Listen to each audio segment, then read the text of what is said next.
Should All be right, so pretty now good. I go back and make you not the host? I'll make you the host. Oh, okay, Should be good. just in case. Yep.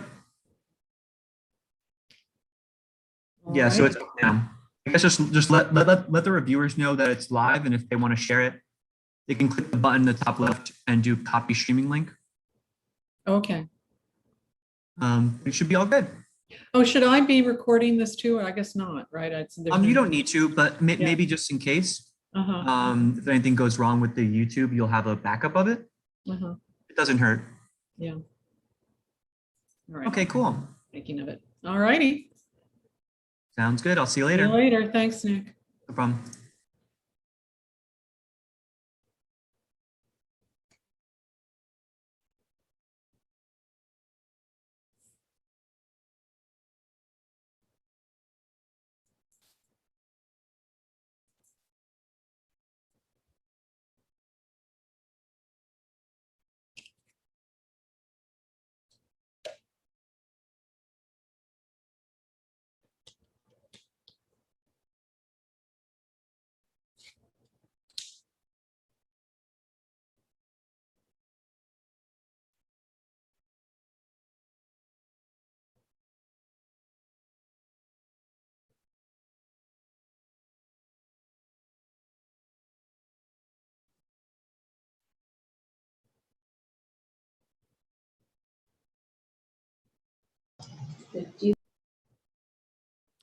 Hey, Johnny.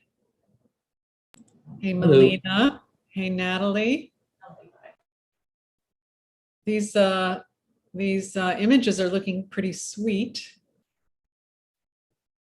Pretty happy. Hope you are. Katie, I must say, when the alarms went off during the thunderstorm this morning, I woke up crazy early and took a peek at the concept board and noted that many of you were awake as well.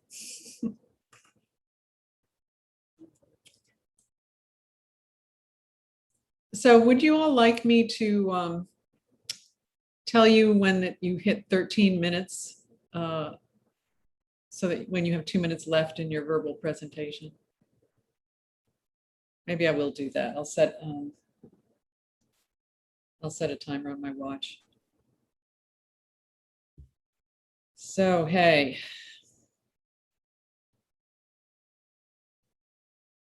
I think I need to find the gallery here.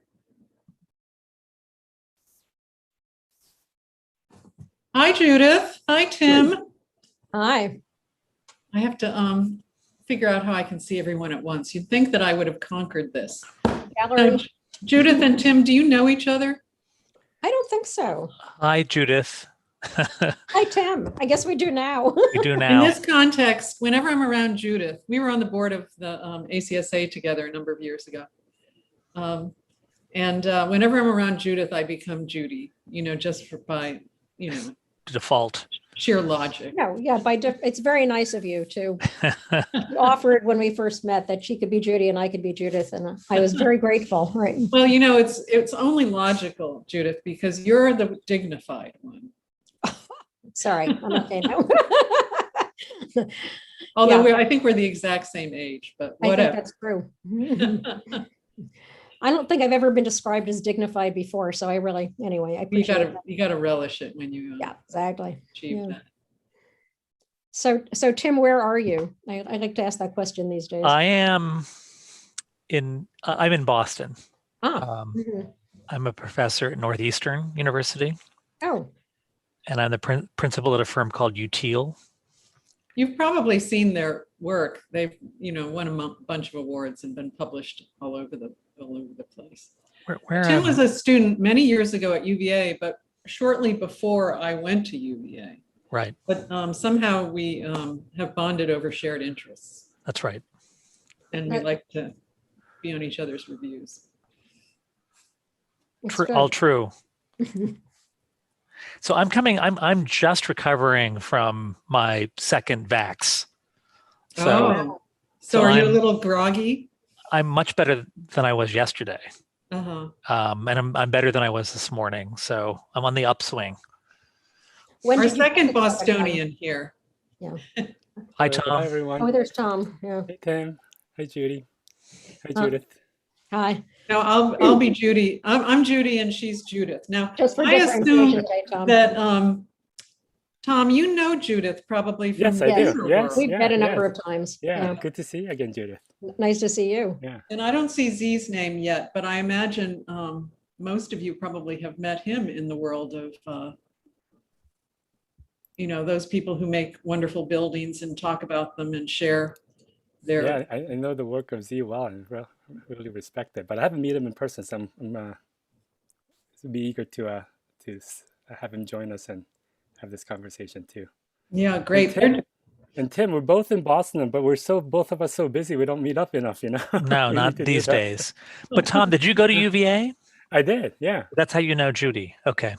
Yes. It's all Yes. Mhm. making sense. What year did Exactly. you graduate, Tom? I graduated in '94. And when did you Oh. graduate, Tim? 84. So you're, so obviously no overlap, but hey, No, No. the UVA force is strong. It's a that's right. strong- it's a I power- visited UVA once. Does that count? Twice, actually, now that I think of it. Right, well, Charlottesville's a complicated place Yeah. for any number of reasons. Yeah, no, interesting. And I got to meet Z in person when I came to your studio in person, Mhm. February 2020, just a few weeks before we all stopped. That was my last, plane trip. Right, and Tom had come to lecture maybe a week later or something like Mhm. that before. Hi Z, Hi, Z. we're at the chatting phase, and you're at the eating lunch phase. Exactly. Well, this is it's just so great to make connections between all these people. The students should be aware that they have an amazing group of people to offer perspectives on their work and on their own interests in this theme. Really, four of the smartest folks I know, and I was able to assemble you all in a Zoom setting. But I'll start, I guess I'll share my screen. I put together, I have to move this one over. I put together bios of you all, but I put them on the concept board. Let's see. View. But this is mostly kind of quoting from your various websites, but I'm not Tom, FAIA, Judy. I just thought I'd point that out. You've given me an extra title, right? can we do something about that, Judith? Well, it's a long story. I would have to rejoin AIA. Oh, that's usually the killer. Yeah. Yeah, no, I've been asked to apply and I've had to tell them that it's a very long story. I quit in a huff twice and I was like, anyway, one day I might rejoin, but thank you. Right. Well, God, and to think I thought I had an all fellow jury. No, sorry about that. I'm not a fellow. Yeah. DP, Well- not an FA. Well, Tom was with our class earlier this semester and offered a really pivotal lecture, which I not only obviously heard the first time, but then listened to again, and his work has been really influential, and he's just an amazing teacher. But of course, you're all familiar with his work at Lears Weinzapfel and the leadership roles he's taken in the timber world and the awards that Alver and Hadohi has received, and really just his generosity as a human in sharing his knowledge with us, but also at having a brain freeze, that school in Boston where you teach. Wentworth. At Wentworth, yes, and right down the street from Tim. So we're really grateful to have you with us today. And I'm taking a sabbatical next term, and I'm going to go visit some of these buildings and hopefully connect in real life with people. Tim Love is the principal at UTL and in Boston, which focuses on really the intersection between kind of unearthing the codes of development and kind of using it to maximize the design potentials and advantages of projects in really, really important and clever ways. And of course, Tim writes about the work. He wrote an article about the dreaded double-loaded corridor, something he'll see a little bit of today, and hopefully he won't. It won't scare him too much. We're not exclusively in that realm, but he really understands the essential need to question the relationship between practice for institutions and practices for the academy. And of course, the firm has won many awards, and he's a distinguished teacher. Judith, I first met her when she was, the expert on Rudolf Schindler, having written 2 books on the subject, which are, really primary texts. And of course, a very talented designer who has won awards for her, mostly I think residential work, but I could be wrong there. But she's also been an educator for many, many years. And but then all of a sudden I discovered she moves to Oregon and becomes an expert in timber. And it's amazing. So she was able to share her expertise with the group last year. And so I was really pleased she could take some time with us today. And where she also does the Tallwood Institute, as well as being a professor at University of Oregon. And then I'm not sure if the students have met Z. How can that be? But Z, of course, is one of the people in our architecture world who understands science, understands design, understands how the two connect, and who has taken on this role at SQ Dumez Ripple as a principal there, but also has where he's launched this amazing research fellow program, which for the last couple of years has focused on mass timber. And of course, he's doing projects in that realm now, but also in this past when he was with another firm in Vancouver. And in any event, an amazing and generous critic. He taught at Tulane for a number of years until he got too busy. And sadly, we don't get to see him as much as we would like to. So the studio that we are looking at the work of today is the part of a 3-year set of studios, research studios, that focus on this theme in different ways and attempting to build on each other.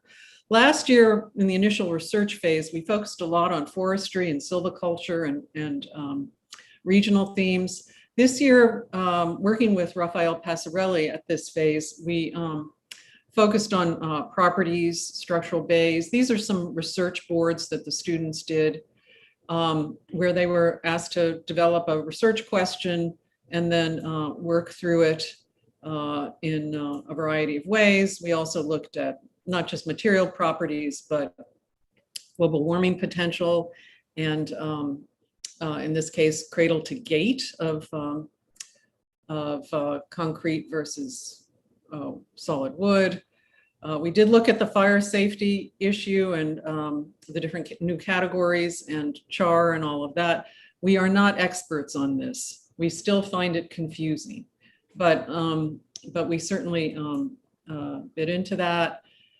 And then we looked at building envelopes and supply chain issues, because clearly the case for mass timber, particularly in contrast to some other materials, has to be made through the lens of regional supply chains. Because of course, if the material gets shipped crazy distances, it's not competing as effectively. It's not as offering what it could offer to our world.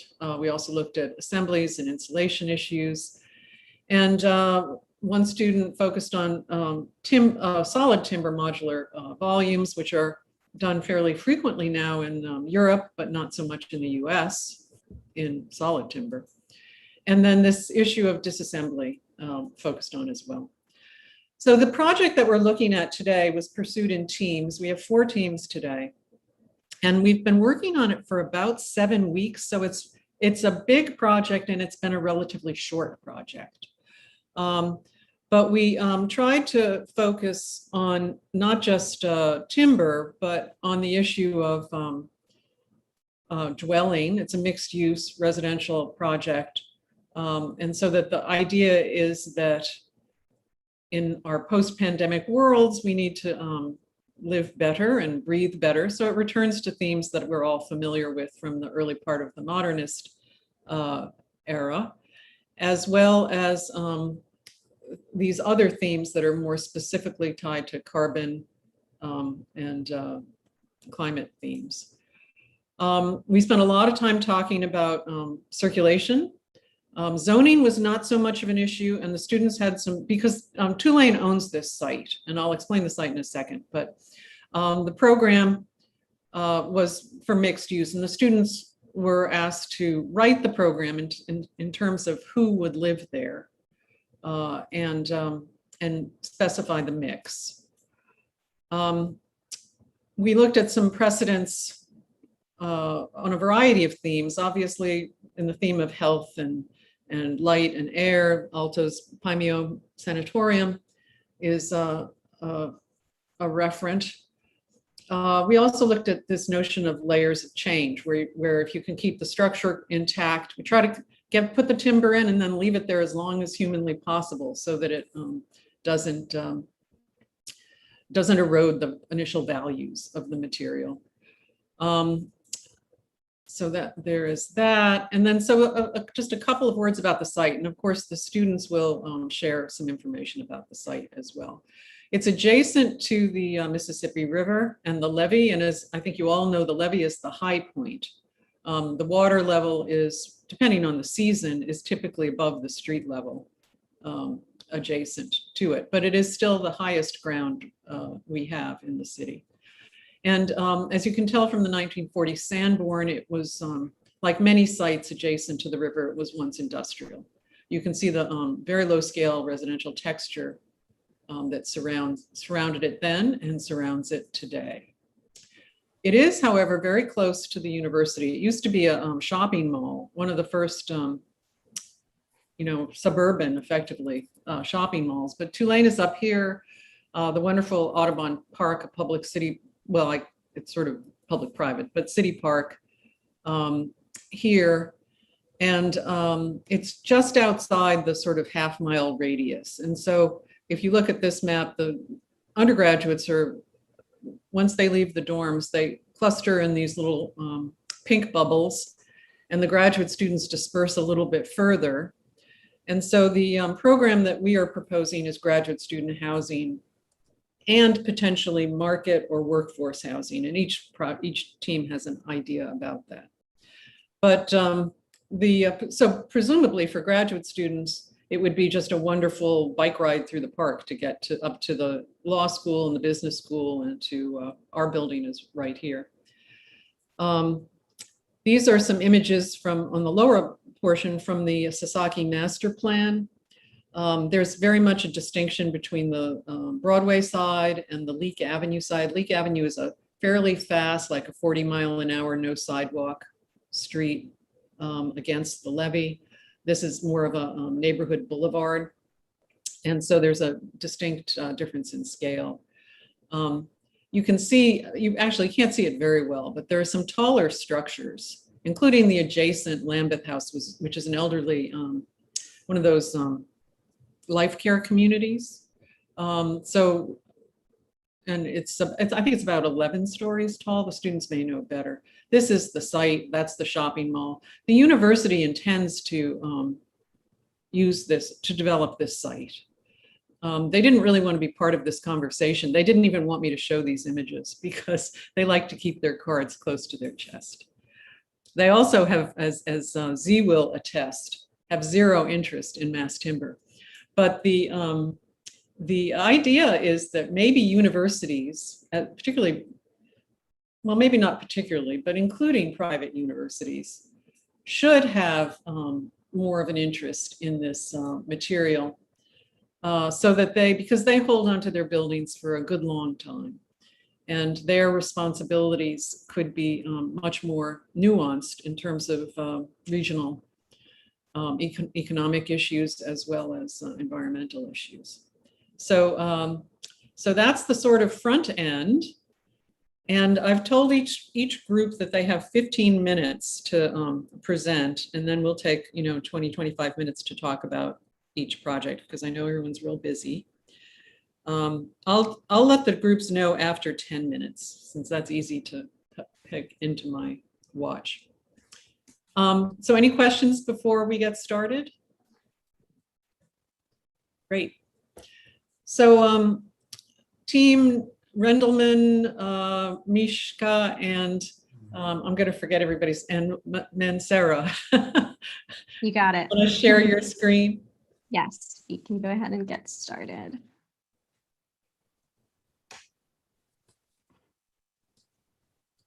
Okay. All right, hello everyone. Thank you for being here today. My name is Natalie Rendelman, and I'm here with my partners, Jonathan and Valentina. And we're going to be talking about our housing design today that is very influenced by this idea of flexibility. So we've chosen the name Limber Timber, making the case for flexible design, in part because limber typically refers to human flexibility. So we are trying to think about buildings more as living buildings. And then going back to what Judy had mentioned about the Stewart brand diagram of these shearing layers of change, reading this, because of the different rates of change of its components, a building is always tearing itself apart. So we kind of felt that this diagram really explores the different components of a building and how these different components can vary in degrees of permanence and temporality. And so we were kind of looking at how can mass timber foster this goal of long-lasting carbon sequestration over time to achieve those goals of efficiently and effectively sequestering that carbon. And then moving on to the idea of these modules that already are kind of an industry and prevalent in construction and bathrooms and kitchens, and exploring how these modules and the idea of these modules can provide a sort of framework for this flexibility of program within the framework of mass timber. And so then creating our sort of own Stewart brand diagram, with the varying degrees of permanence and temporality, and looking at the mass timber structure as being the most permanent part of the building.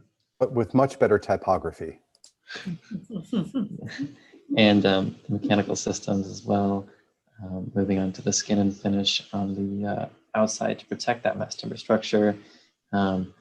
These more plug-in type of balconies and circulation on the outside of that finish, and these modules that we'll talk about more later that can come in and allow for that flexibility, and then also considering the idea of a flexible program. So going on that idea, we have developed 3 modules that we think are pretty essential for everyday living. So we have a bathroom module, a kitchen module, and a closet module, and these have the capacity to move in and out of our timber structure. Moving on to the structural axon, looking at a typical kind of bay. First of all, starting with the concrete podium on the bottom in many of the areas of the building. And then looking at a primary versus secondary system of mass timber structural support on top of that. So the primary being the double CLT walls that provide acoustic isolation between the units and space for mechanical systems in between them. And then next, looking at the secondary mass timber system of columns and beams to provide for more open spaces for flexibility within those units. And then the CLT walls also provide support against shear forces in one direction and create a structural redundancy along with the concrete course, which we'll show later. And then clipping onto the outside of that at the back would be a light galvanized steel structure that supports the exterior corridors and balconies as sort of its own independent structural system.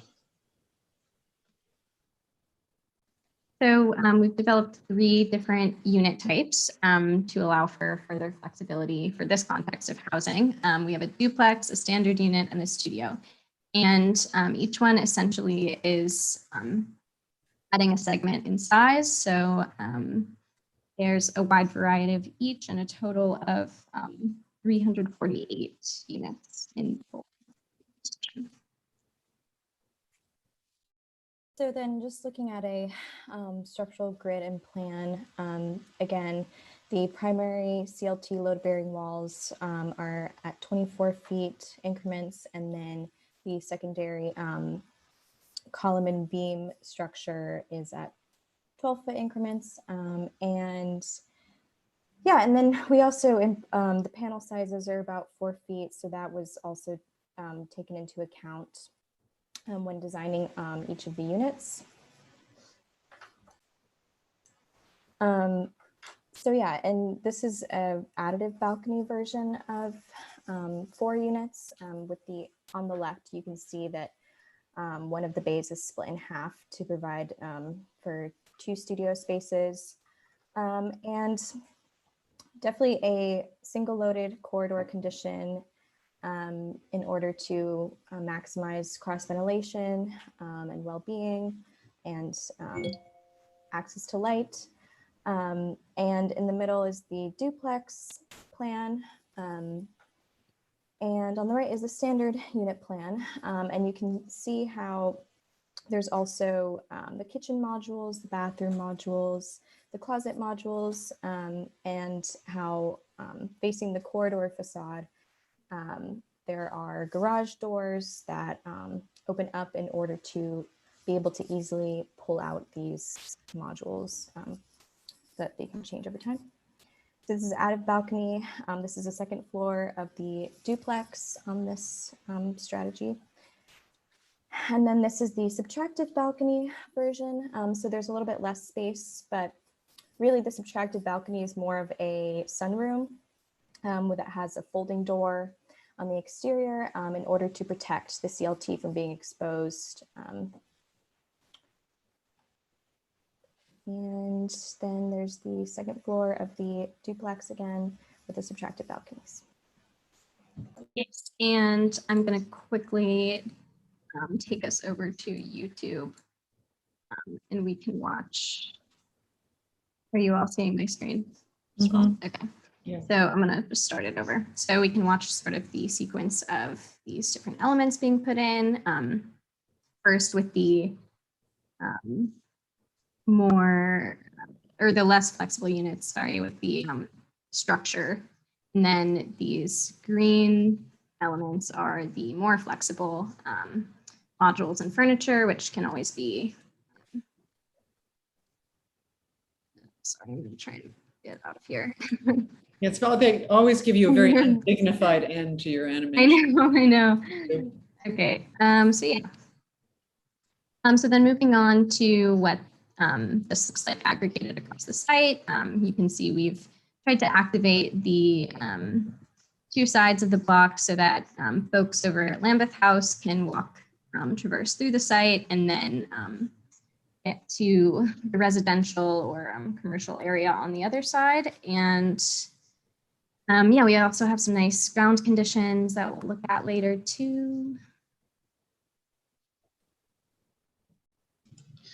So moving on to the larger scale of the south and looking at pretty much the 3 CLT manufacturers in the area and their 300-mile radiuses and the kind of array of southern pine species of trees, and kind of just trying to mention the fact that mass timber can create a sustainable industry of construction within the South and uphold kind of this local economy with the local material and bring social, economic, and environmental benefits to the rural communities that those CLT plants are located in.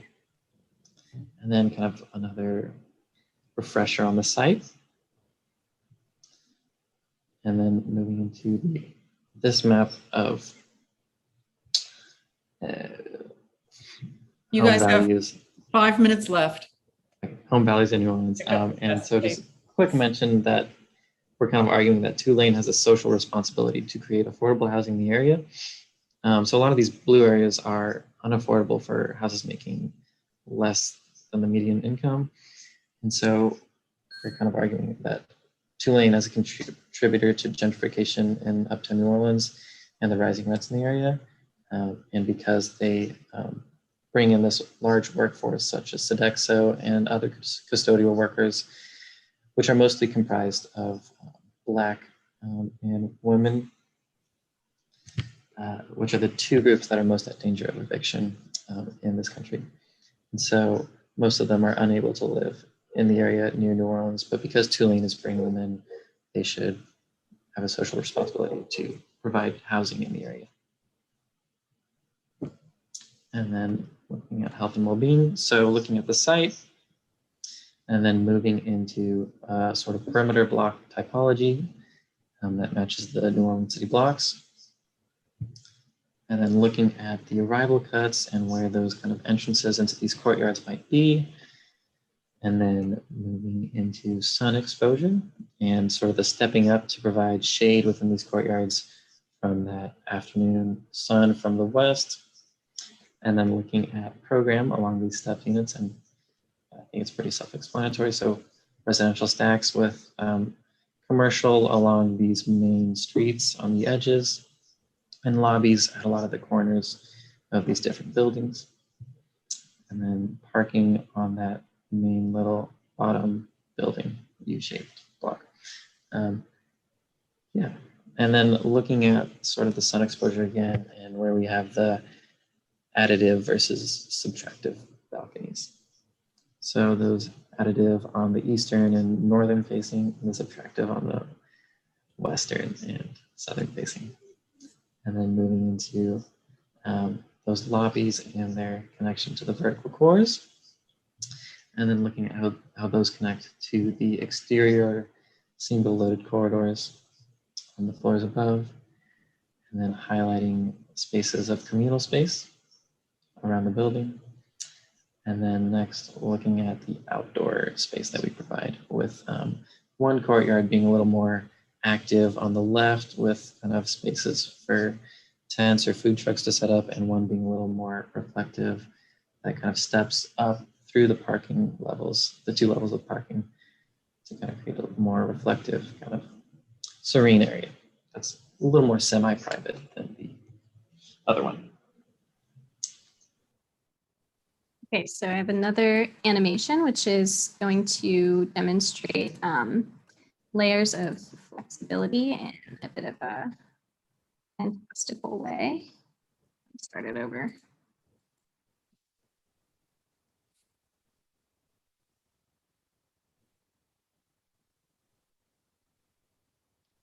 And these links are also on the concept board if you would like to look at them on your own time. I know the resolution gets a little degraded as we screen share.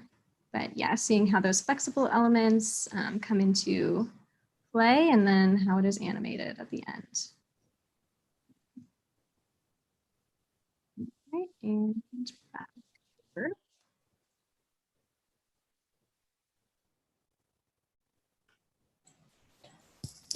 Yeah, so then this is a section perspective looking at the tallest building and which also faces Leak and the river. And then on the right is Perrier Street.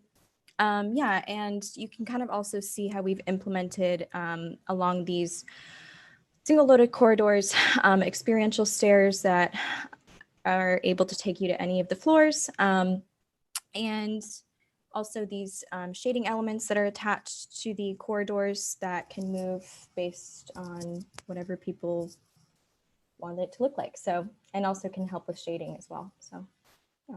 Oh, and this is also cutting through the more active courtyard. Yeah.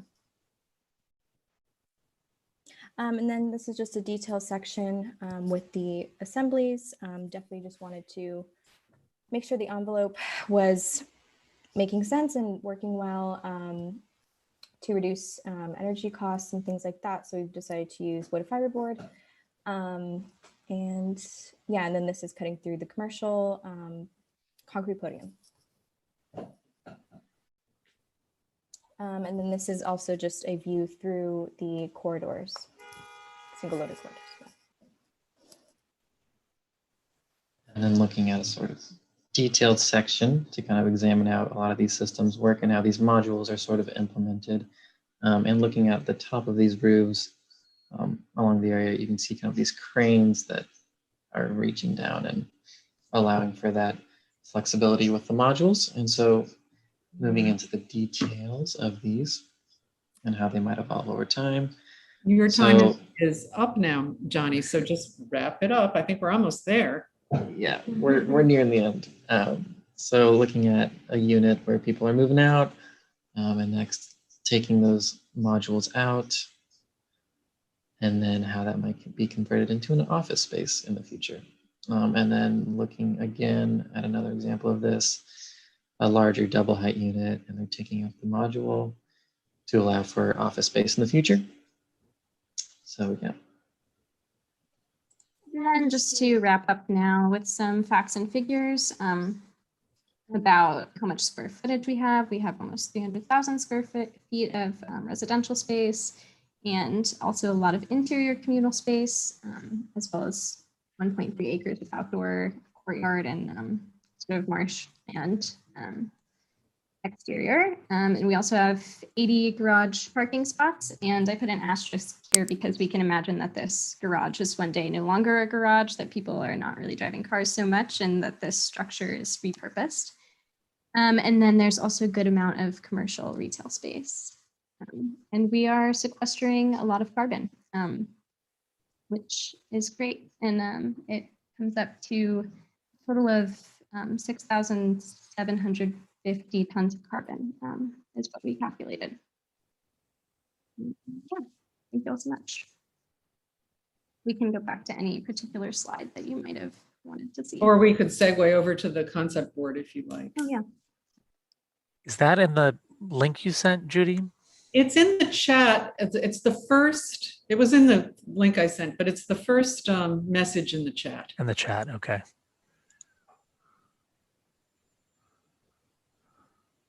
Hopefully that will work. So thanks, guys, for getting us started. Can I ask a few? It's a very comprehensive presentation. I really appreciate that. And I just want to ask a few questions about the modular concept. Am I reading this correctly that you're doubling walls but not doubling floors? Is that correct? I'm just trying to Yes. I'm just trying to figure out what the actual module is. Yeah, I can take this one. We are doubling walls in between units, and we wanted to do this.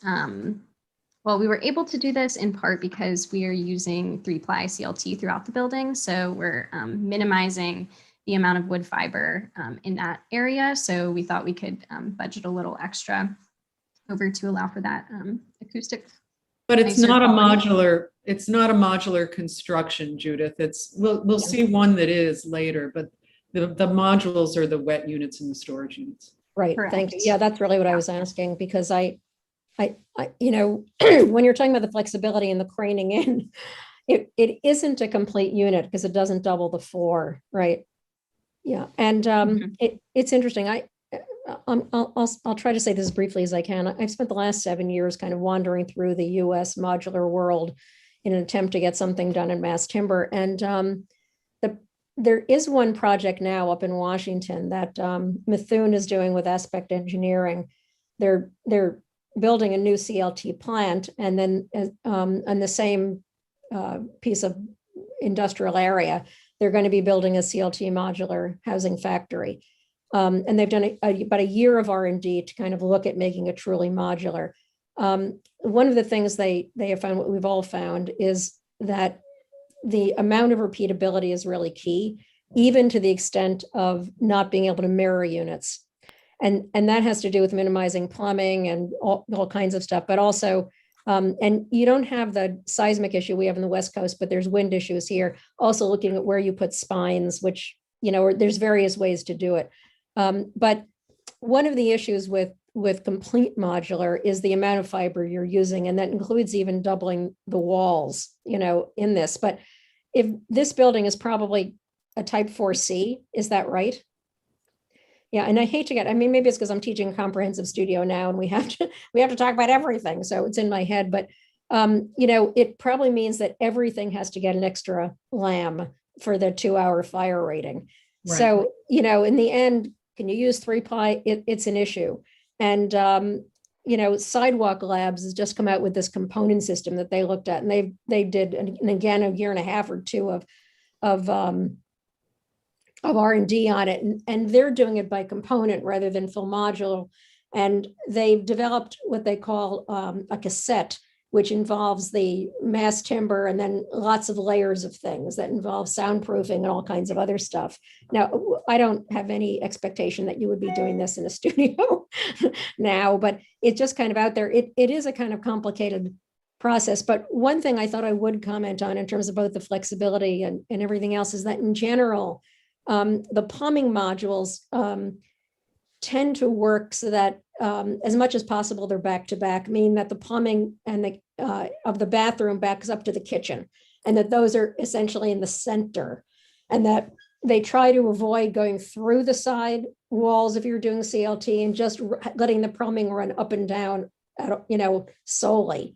And I think you can actually probably provide more flexibility by doing that, by having a single plumbing module where the kitchen backs up to the bathroom rather than having the kitchen in another part of it, in terms of kind of plopping things in and creating even more flexibility. I could pile on that. We're working on a high-rise CLT project right now, and we're looking at a different load-bearing system. But in general, the surprise for me has been all my training in the past has been, oh, look, those are walls, let's hide plumbing in them. And in general, it's worthwhile not doing that.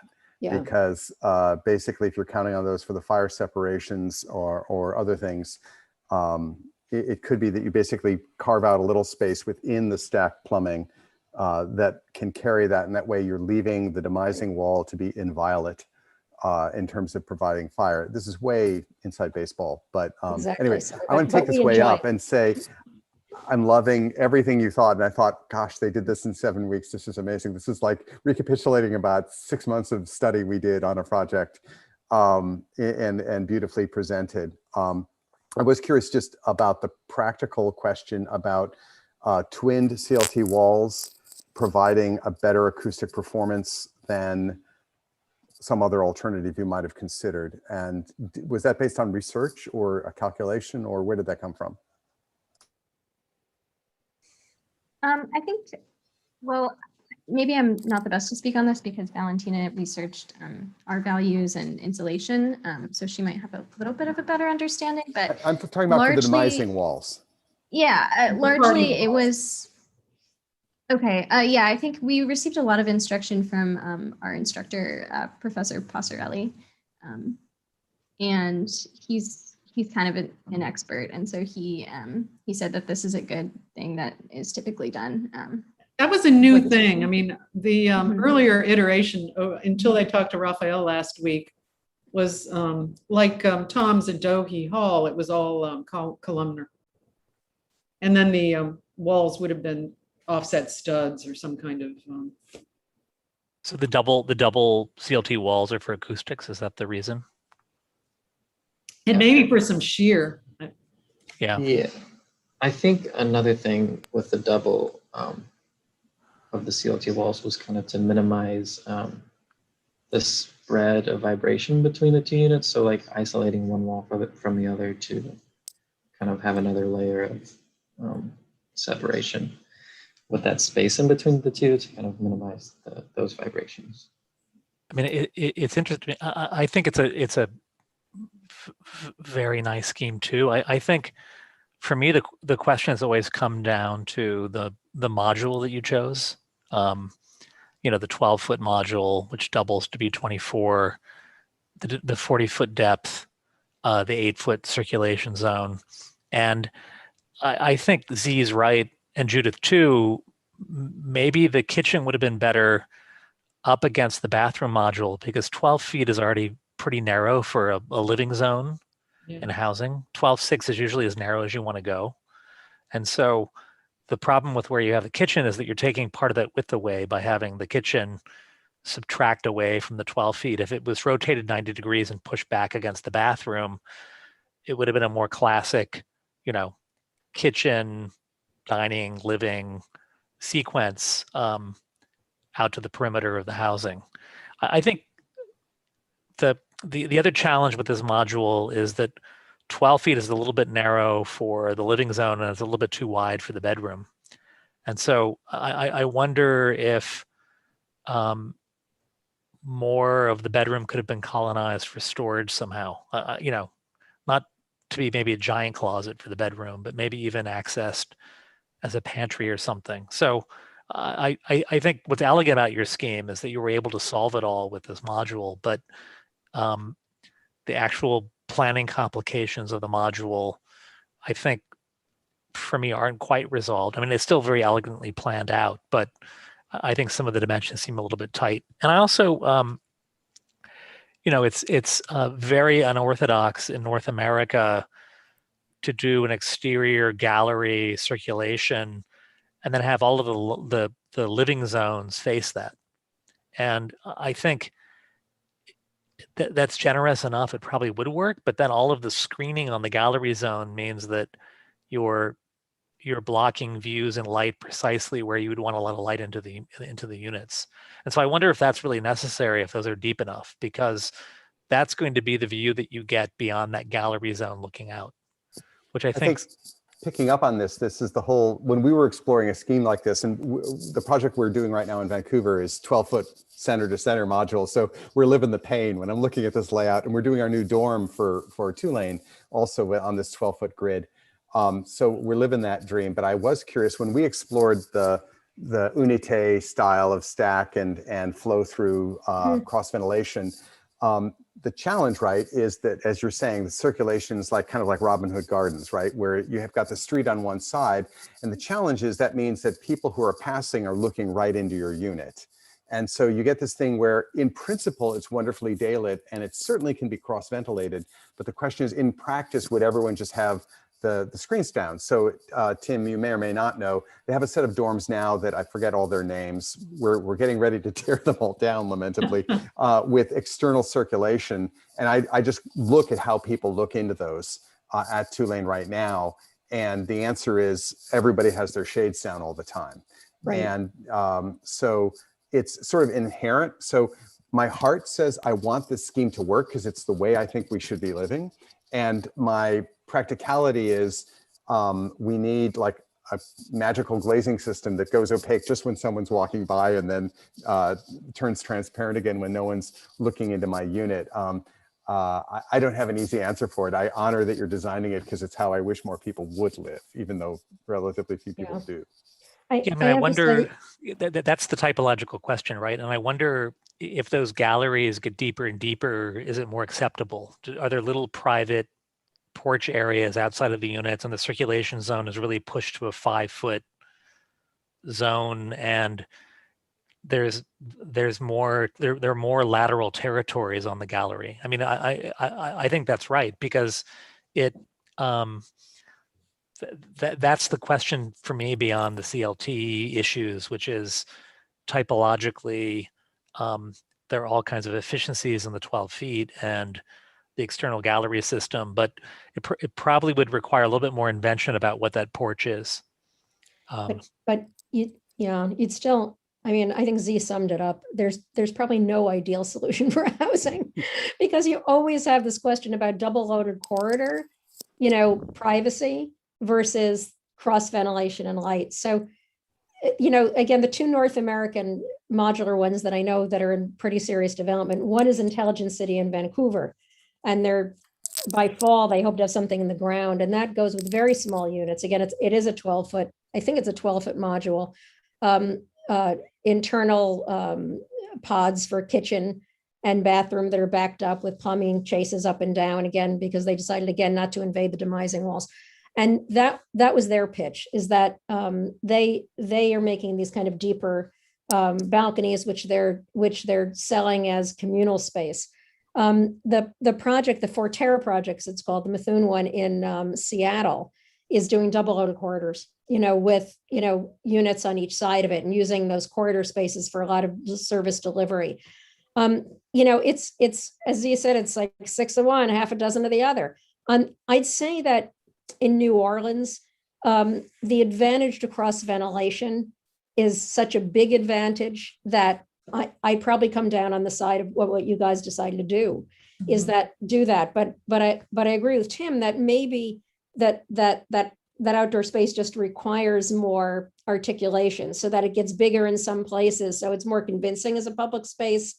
And in some places I saw that you had little double height spaces, I think, where the X's were carved out in front of some of the living rooms, so that, there's a little bit of space there where you can imagine maybe you have some very tall plants growing or something, so that you have, that you sort of develop some, or maybe you recess the entrances a little, that you develop a little bit more of a kind of a porch-like thing there, and have some variation about that. It's also, but again, everything involves money, is that if you make a higher floor to floor height, it allows more light to come in and penetrate further, even because it has to come much further, just to get to the front, because it has to go past the corridor. So sometimes, and I think Intelligent City is doing that as a trade-off, is the units are tight, but they're taller, and they're through units so that you can get more light inside. So, it's all, but again, I think you guys have worked out a lot of stuff and thought about a lot of stuff in 7 weeks, which is really interesting. I'll be quiet, because I know Tom has lots to say because he's the expert here, but those carved out open spaces that you have in lieu of a bedroom and some of the options might have been a carved out space on the gallery side.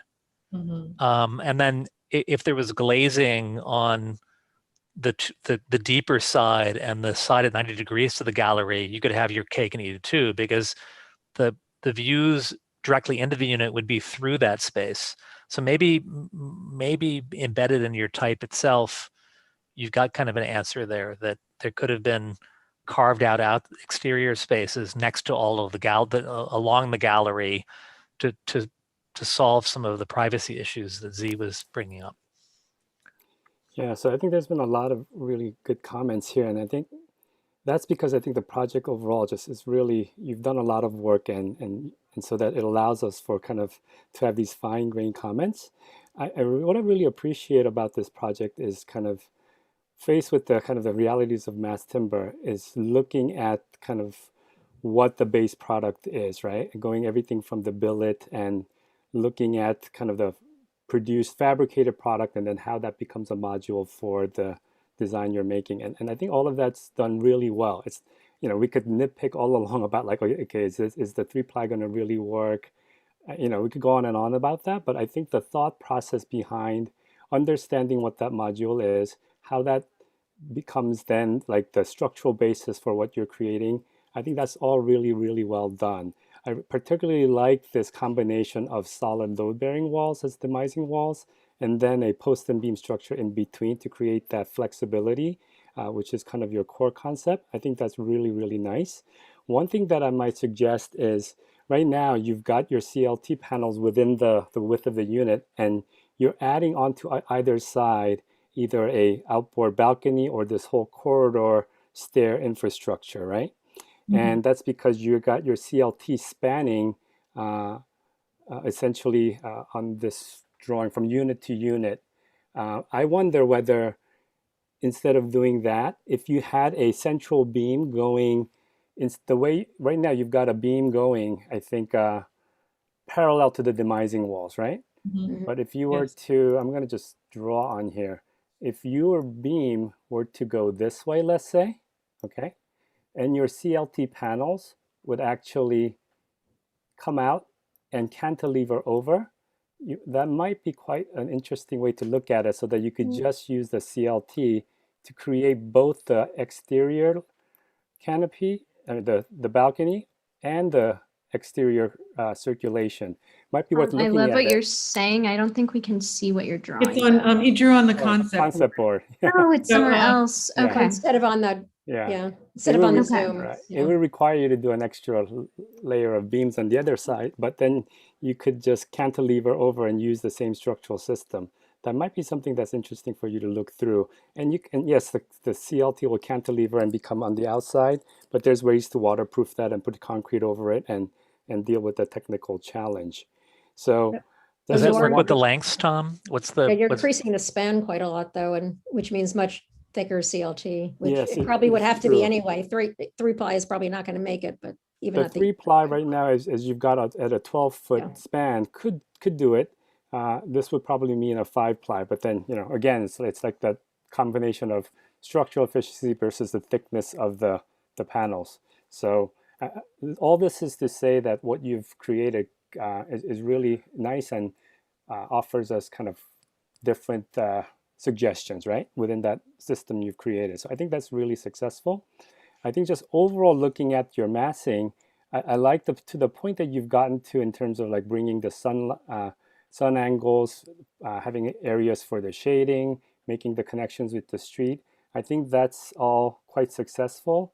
What I would like to see more is like if you look at the last diagram, I think you mentioned that there's these common spaces throughout the units, right? Like separated and kind of like throughout this whole complex. And what I don't quite visually see that. What I see is the block, and then I see the units, like whether they're carved out by these interior balconies or where they're added on. So there's the scale of the unit, but I don't see the scale of like these collective common spaces that you talked about. And maybe that's another way to make those more visual so that you bring that middle scale into this. Because I think that the fine scale and the big scale, there's some good things going on. But introducing that middle scale, I think will be very helpful and make your project more successful. Great. Wonderful comments. So let's move on to the next project. If you want to stop sharing your screen. I'll just add very good work, really comprehensive, very thoughtful, really. Mhm. Thank you. Thank you. We're all in the same room, so we're going to echo. But I really appreciate your comments. So while we're queuing up the next one, I have a question for Tom. I wouldn't let anyone cantilever the mass timber past the insulation line because I Okay. was terrified about water. Do you really Okay. think you can do that? I know you could do it structurally, but do you think it's safe? It would have to depend on how you do the waterproofing, right? And Uh-huh. that presents its challenges.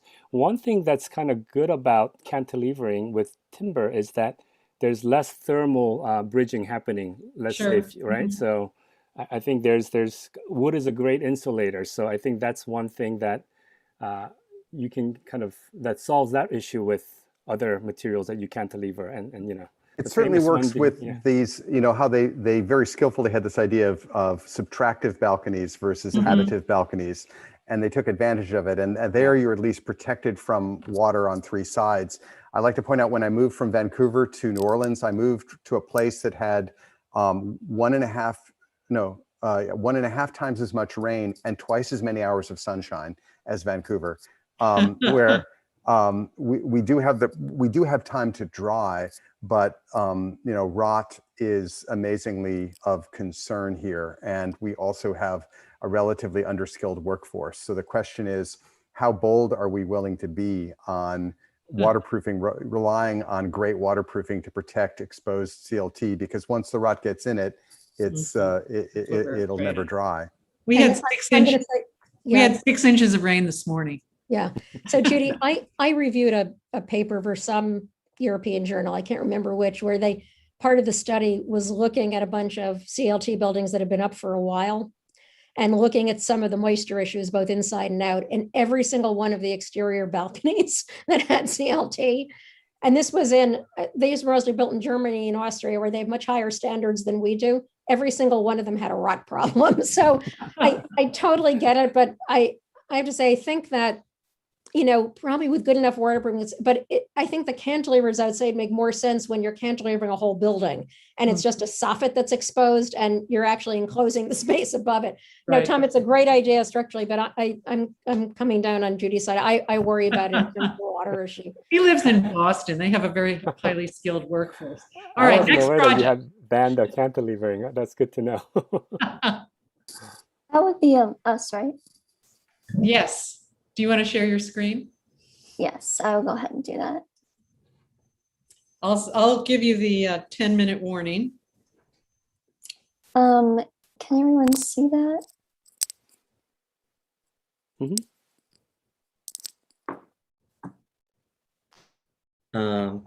Well, I'll kick us off then. Welcome everyone. This is our project, the single double loaded project amongst the group. And we call it Building on the River. Next slide, please, Lauren. Lauren and I started this project by looking historically at the city's relationship to the Mississippi River, specifically in how people moved around. We know New Orleans is a prominent port city, and how they built alongside it. Next slide, please. And we came across this kind of phenomenon of barge buildings. So these small wooden barges would carry goods down the river into the city, and then be used to build houses. Next slide. And so these barges would be broken down, and then the timbers would then be used as load-bearing structure for shotgun houses and Creole cottages and that sort of thing. And again, yeah, that's kind of a diagram demonstrating that those dimensions of the shotgun and the square house or the Creole cottage. We also looked into the typologies of double and single load quarters in residential buildings, and knowing that that was something our studio was investigating, and possibly looking into how we could investigate both typologies in our project. Mm-hmm. So the city today has increased to quite a grand scale relative to those barge board or those barge boats and barge board buildings. And next slide, please. And so our thinking was that if this kind of material delivery scale increased, our building would reasonably be expected to increase in scale as well. Next. So we started, from there we started looking at certain precedents, these two specifically for their proximity to water and how they're programmed as housing projects. And then the next slide will show, and this precedent for us was pretty helpful in trying to figure out how to kind of minimize that oppressiveness of the double loaded corridor.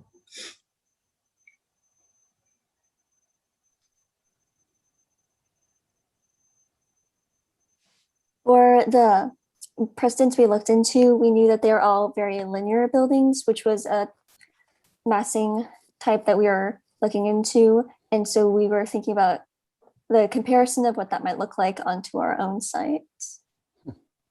This is a scalar comparison. That's the scale. Yeah. Yes. It'd be cool if all four were there. Sort of an installation. You have to Denali, a eat little your bit heart out. further apart. Jacob? What? I'm sorry, I was muted. So in looking at our preliminary site analysis, we were concerned with orienting our building to handle issues of heat gain and sunlight, as well as access around the site, and views out toward the river, across the river, and back toward the city, the downtown area, the CBD. Oh yeah, sure. So as our narrative is building on the river, one of the conditions we recognized was how near the riverfront there's a general increase in scale being introduced, and we developed an understanding that this condition would continue as taller buildings take advantage of the views Jacob introduced in the prior slide.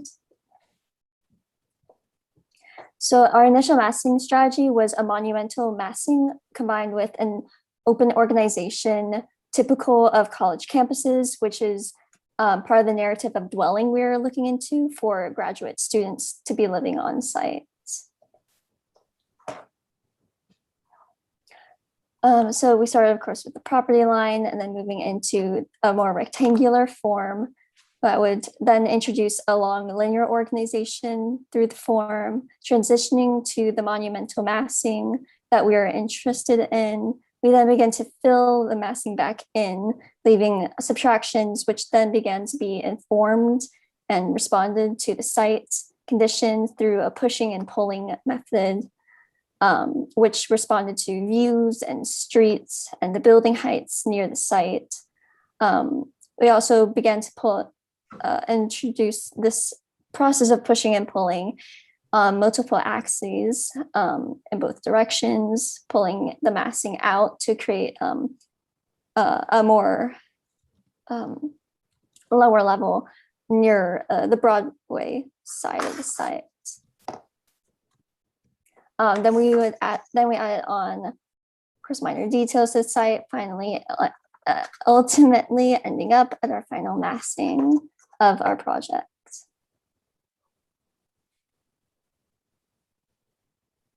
So here's the site plan showing the ground floor level. And here's a zoomed in version of that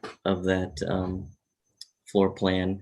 It's actually split into two, with the leak side or the river side being the second floor and the ground floor of the other half being an acknowledgement of the kind of gradient of scale across the site, with the river being larger, more commercial, more industrial rather, and the neighborhood side being more residential and perhaps even a bit more commercial.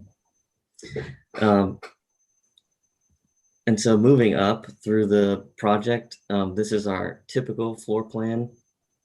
And in the diagram, you can see how we started pushing and pulling the masses and the units specifically as a means of breaking up the long and oppressive double-loaded corridor and introducing subtractions at certain points to allow light to penetrate into that corridor as well. Next slide, please. And here's an upper level floor. It's the same logic of pushing and pulling. However, we start to introduce shared outdoor space as a means of further breaking up the monolithic nature of the project and providing an opportunity for the residents to socialize. Oh, we're jumping around. So these are the three unit types that Lauren and I used in the project. We started with the 24 by 24 square plan that you see in the middle there as a reference to the barge board houses that we mentioned earlier. And then as we developed our circulation strategy, these either were stretched or shrank. Next slide. And here you can see kind of these elements in section. The ground floor of that leak side, of that river side, is our parking area with a terrace above that. And then the section cutting through one of those subtractions as we move up through the project. So the structure of the lower levels, as Jacob mentioned, is a concrete podium for parking typical of CLT buildings, then leading into CLT walls and floor panels with a more dynamic panel system for the facade articulation. And then this is a perspective from the levee looking towards our building, and then more of the perspective looking towards the approach on the Broadway side, which concludes our presentation. Thank you. Great, thanks. I may I have could missed ask this. the group Oh, go that ahead, Dean. presented, it's not a Mhm. CLT question, it's a planning question, which is the previous group alluded to and just didn't get to because they were such an embarrassment of riches of so many drawings and diagrams, to the conversation about what might be called the amenity spaces or the common spaces, which it always seemed to me that when you're doing this jog, it's an opportunity for that translation to occur rather than just, oh, look, the corridor is now turning, I am now refreshed. To have something that's happening there, something I'm walking towards, something I can actually look into and see as I'm walking. So we're doing a project in Salt Lake City right now where we move along, and whenever there's one of those kind of big jogs, that's like the shared kitchen that everybody can, like when they want to have 10 friends over, they can use, or it's the gym, or it's the whatever. So those spaces represent an opportunity to give you a thing to look at rather than, if you're afraid of the infinite corridor, and you want to have another thing to do. The question is, what was your thinking about that? And maybe you touched on it and I just failed to follow, but could you talk through what your strategy was for the things that are other than private space? Sure. And actually, and see, can I just add to that? Can you, and I think I missed this in the presentation, but if you could just also talk about those spaces outside the residential, like what program is in them and how they relate to the major building. Sorry, I think I missed it in the presentation. Excuse me. So our thinking for the shared indoor spaces first was that placing them at either end of the corridor as a destination for the residents to go to, and whether that's the lounge or That's there. right. Yeah, that's what you're seeing at either end of the plan there. Mhm. And then from there, we tried to implement maybe smaller, quiet study rooms at each of the vertical cores as a means of kind of providing a buffer between units and the potential noisiness of the circulation itself. Which would naturally occur like where our hallway is jogging, right? Right, so we're micromanaging your design, but just to think through the experience of what makes a long corridor so oppressive is I'm looking down what must be 100 feet and I see an elevator door, right? And so with just subtle manipulation, you can provide a thing worth looking at. When you're faced with, if what you're scared of or what you're dreading, it's not scared, it's what you're dreading is having this, nothingness to look at, then provide some somethingness to look at. So I think you're there, here, you're kind of starting to look into it, but that's sort of the short one. But anyway, this is all planning, has nothing to do with mass timber. If they put the elevator core there, right, this could be, one of those rooms with views. Was it important for the students in this case that you still had to maintain this long building typology? I mean, given that, I know that you looked at like the Unité and other precedents that were essentially double-loaded long buildings, that long kind of the overall massing doesn't have to go with a double-loaded strategy. So question I'm asking is like, were there at times that you thought about like either bending this double-loaded bar in 90 degrees or reshaping it so that it's not creating a big wall against, like, almost dividing one part of the site to against the other site, right? So this is more of a question whether that was considered or not, or was it, or if not, then why was it important for you to kind of carry this long bar, right? Yeah, I can kind of I had the same question. But to that a bit. Earlier on in the show massings, we did have a large series of step downs more towards the Broadway side. The more we tried to work it and kind of force it into the project, our building became, it started looking like two separate buildings rather than one long continuous building.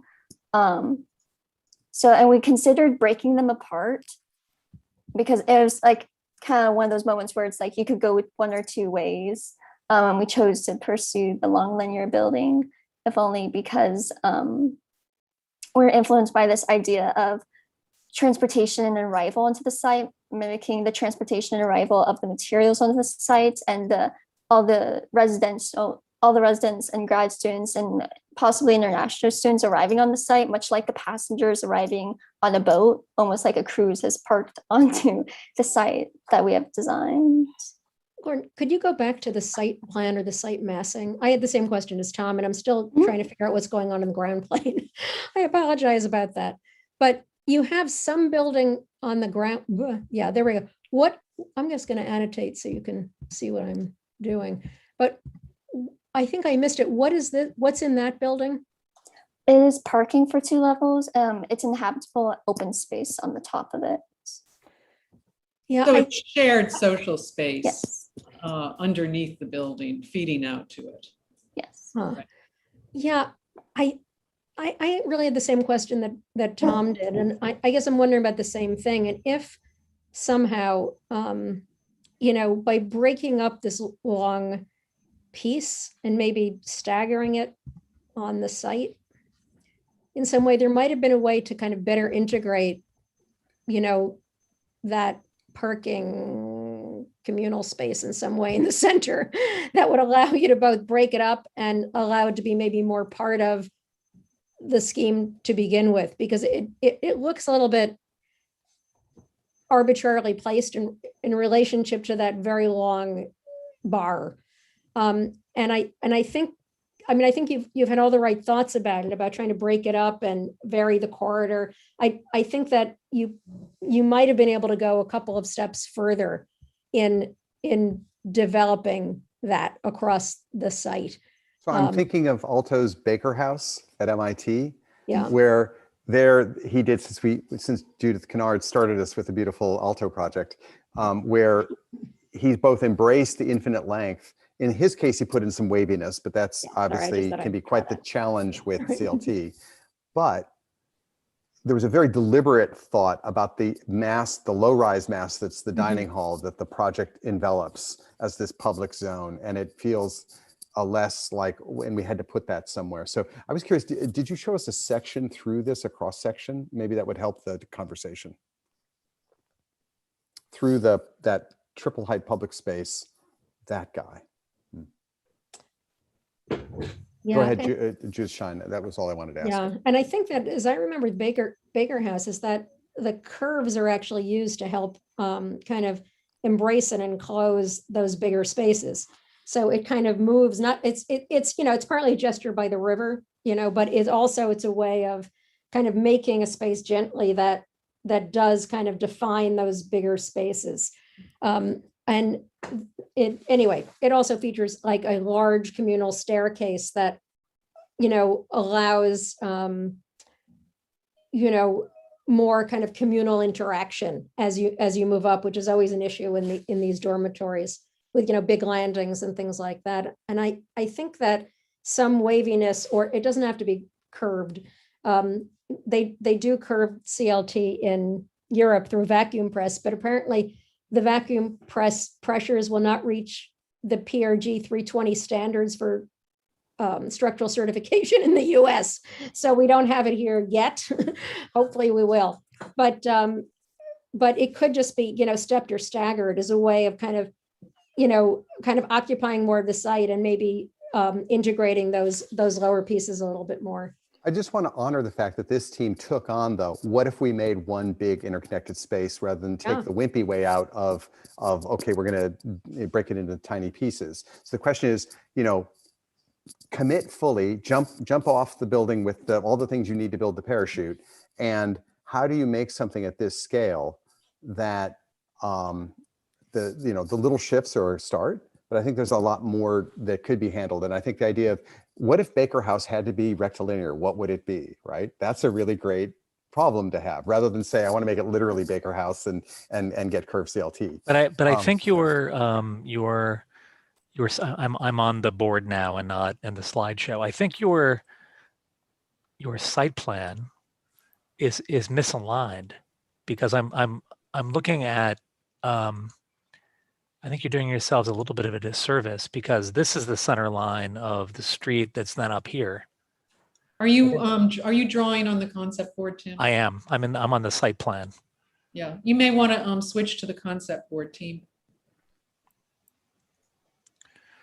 Isn't this the center? Don't you mean for this center line to be the center line of the street? Yeah. Yes, you're absolutely I do right. not have concept board open right now. My Chrome has crashed.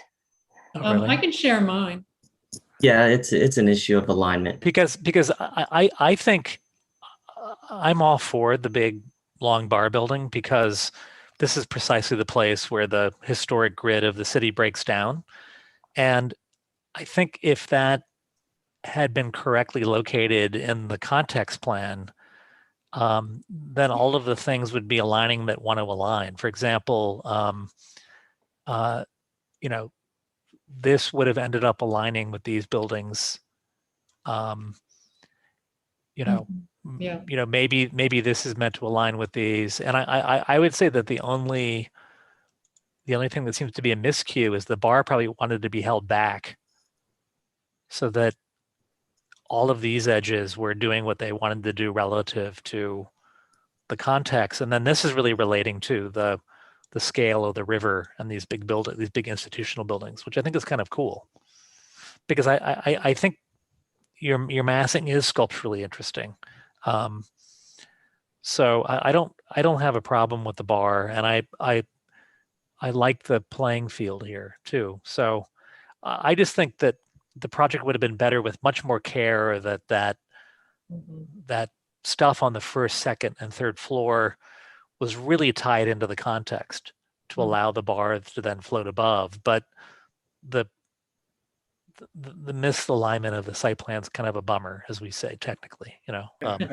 That's a really good point that Tim makes there. Like that one small adjustment would do wonders to your ground floor and how this big bar fits into the context.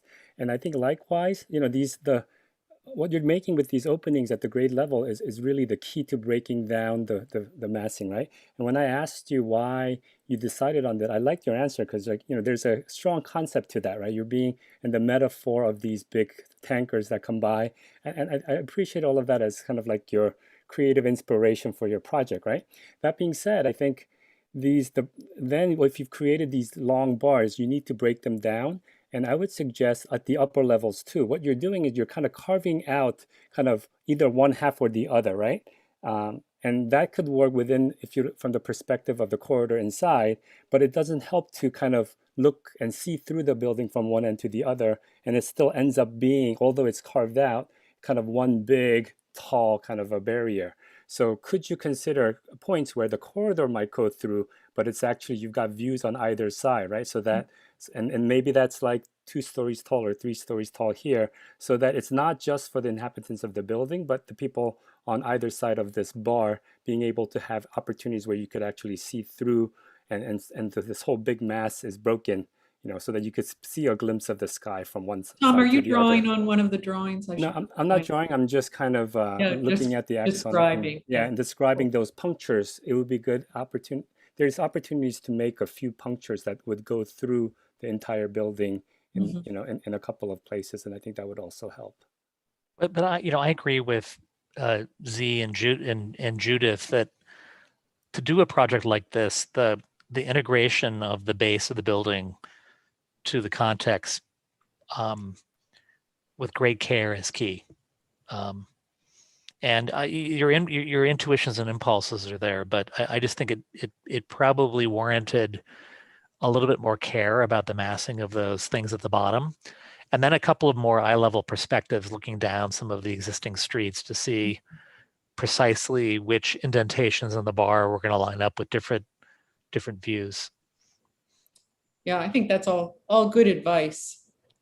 This group we had 2 smaller teams, and that may have been part of the issue, but I also appreciated the clarity with which you stated the metaphor.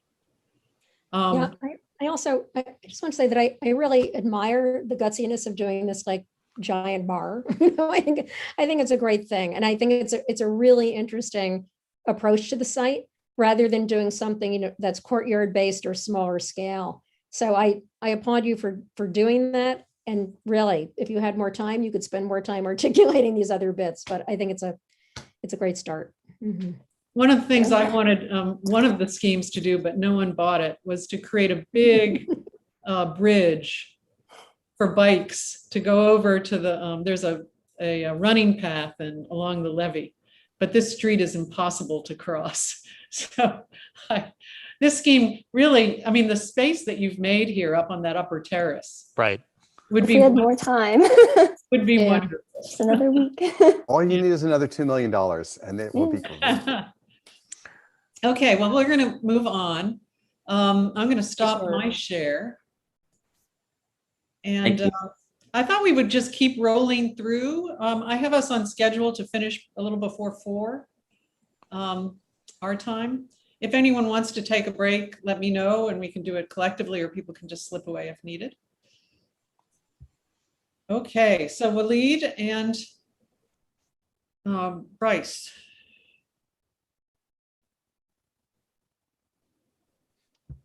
Yeah, I can share. Hayden, I'm sorry. I was conflating voice with something. Yeah, definitely not the first time that's happened. All right.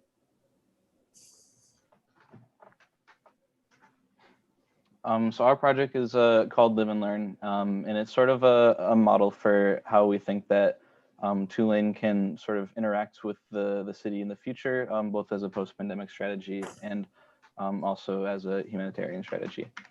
Now, firstly, just another introduction to the site and sort of our approach to it. We see, because of its proximity to the main campus of Tulane, that it can sort of act as an extension of it. And as such, we believe it could be sort of a new home to, I guess, non-standard student populations. And by that, I mean the graduate school and also the School of Professional Advancement for working adults. But just to talk a little bit about our mass timber strategies, something that we both have been sort of looking into for the beginning part of the semester was sort of the grid functions and different strategies that have been employed by different mass timber buildings, and specifically how different mass timber structures have used post and beam, both glulam and CLT applications to sort of be used as an organizational strategy and have program that is more defined by that structural grid, and how that structural grid can also act as an aesthetic quality. And then also looking into the strategies used by Brock Commons being a just a point load system with no glulam beams at all, and how as a double loaded system, a double loaded corridor typology, they were able to, despite having such a small column grid, use the organization of embedding the columns into walls and having the walls sort of closely align to that column grid, sort of save space. And then again, to reiterate the post-pandemic strategies, Tulane found itself in a dire need of space in the pandemic. And so just providing a different location for both graduate students and professional advancement students, those who typically do not reside on campus, a different space so that there is just simply more room. And so overall strategy is one of providing both a place where there are classrooms and academic offices below different typologies of housing. So this is sort of how we began to organize the site, both on the structure grid. So just starting with the massing, beginning with the site, being a strategy that's revolving around creating a place for students, we wanted to sort of create what could be considered an extension as a satellite campus. So we wanted to look into different campus typologies. And sort of our main strategy for achieving this was to sort of look at the buildings as boundaries of the site, and that the buildings being the boundaries of the site would sort of create this interior shared space for all of its occupants. And then we divided it into two halves to be sort of that both graduate student half and also a public housing half that could be used by working adults as professional advancement students. And then from that, carving away at the massing to sort of define the entries onto the site. On one half, we have a car court that would be sort of a permeable pavement that would be just a larger open space that could be used by the community for shared events such as the farmers market that currently resides across the street. And on the other half, a more private quadrangle condition that is more typical to college campuses. And then again, as previous projects have done, sort of adjusting the scale of these massings to sort of match the neighborhood context, and the building along Leek Ave to sort of match those other housing projects that are at a larger scale. And then adding on the podium that would be that non-residential program. And so in one half, we have a retail space that could be a place for the community as a destination. And on the other half, we have offices and classrooms for academics. And then to look at all of this in the site plan to sort of see how the circulation and landscape has been organized to sort of achieve the goals that we intended. And then now we'll go into the different unit typologies and circulation strategies that we have been exploring. So by using the 20 by 24 grid, we started to lay out the plans accordingly. For the grad student buildings that's on Leek, Perrier, and Pine Avenue, we start to have 3 different units. The first one is micro, and then 1 bed, 1 bath, and then 2 bed, 2 bath. All the units are the same long, 32-inch long, and then 8 feet for a hallway. And it's for the micro, we're doubling the micro, adding a 12-foot to be like 1 bed, and then other 12 to be 2 bed, 2 bath. Next slide, please. And then here the axon is showing each of the unit with the structure with the grid, following with the grid. For the micro unit, that doesn't have a balcony, and then for the 1 bed, 1 bath, and then the 2 bedroom also do have a balcony.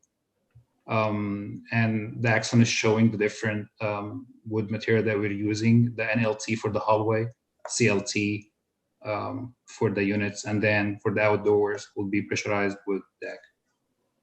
Next slide, please. And then here we're explaining how the podium for the first 2 floors will be a concrete podium, where the classrooms and the offices, also the parking deck on Leek Avenue. And then starting from level 3 to 7, it will be glue lamp beams and CLT, and then glue lamp columns. And then here we're showing how the program of the unit fits. The idea of having a spacious units on the building at Leek Avenue, and then it's more condensed on the other 2 buildings by fitting more micro units to the back. Next slide.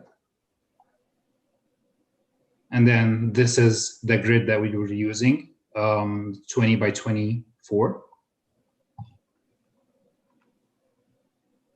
the ground floor plan that has the parking on Lake Avenue, and also the entrance for the offices, and also a multi-purpose space that could be used for different purposes. And then in the middle, there is like the quad as a gathering space in the middle. Next slide, please. Then going to the second floor where the classrooms are, and still this is the podium, and these spaces could be turned not only for classrooms, but could be for like multi-purpose and for media center. Some of these walls could be the foldable walls that separate the classrooms. And then from level 3 to 7, these are the units. Next slide. And then sort of to look into the other half of the site, where we use a different sort of structural strategy and also a different circulation strategy. But first, looking at the organization of the column grid, this would be closely aligned to what is seen in what was used in Brock Commons, being a 12 by 12 foot square grid with glulam columns and a CLT double spanning floor. And being the public housing, this would be the intended residence for just members of the community, specifically those who are in the school professional advancement as working adults. And so we have a 1 bed and 1 bath unit that would occupy 4 bays of this structural grid, and then a 2.5 bed, 1 bath unit that would be occupying 6 bays of the structural grid. That would be more oriented towards families. You're 10 minutes in, just that's your warning.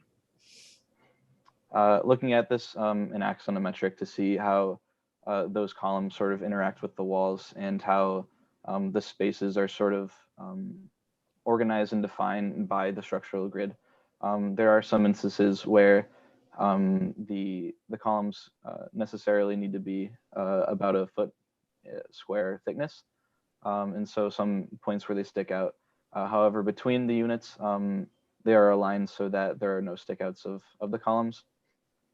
And then just showing how each unit would be spaced at 10 feet high. And then to sort of closely go into how each unit would be sort of built. On these foot by foot glulam columns, and on top of that would be 27 foot by 12 foot CLT panels, 5-ply. And then to sort of show how that fits into the entire building, starting with the concrete podium, and then moving on to how the mass timber structure would sort of be resting on top of that. And then just looking at the total stats of the wood use and the carbon sequestered. And then again, to go into how these units would be aggregated on top of these podiums. And then to go into the stats, we, on this half of the site, have 80 units with about 75,000 square feet of residential space, and then 14,000 of retail. And then to see how all of these would be employed across the entire site, we've got these 2 different quad conditions. One would be a typical academic quad with all of the shared interior space opening onto it. And then on the other half, we have these retail spaces that would be opening onto either Broadway or that car court. And then moving up to see how that double loaded versus single loaded condition would be played out differently across the site, whether it be for graduate or public housing. Then we cut the section across the site, starting from the river to the housing. Next slide.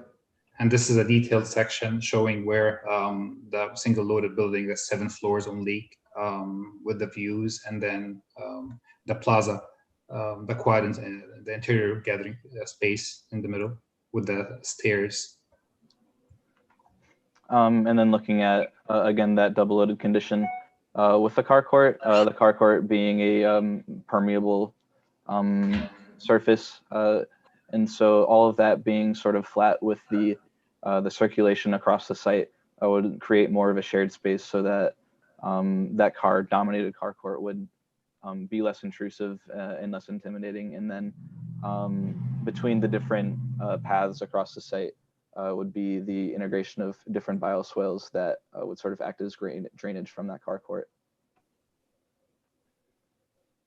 And this is the view of the gathering space in the middle of the plaza, where it's shared between the classrooms and the residential.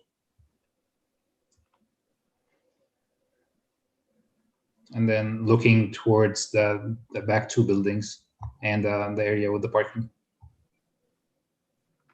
And that's our presentation. Thank you. Judy, I have a question. Did the other projects didn't have a public housing component, right? This is like unique to this team of bringing that into the project?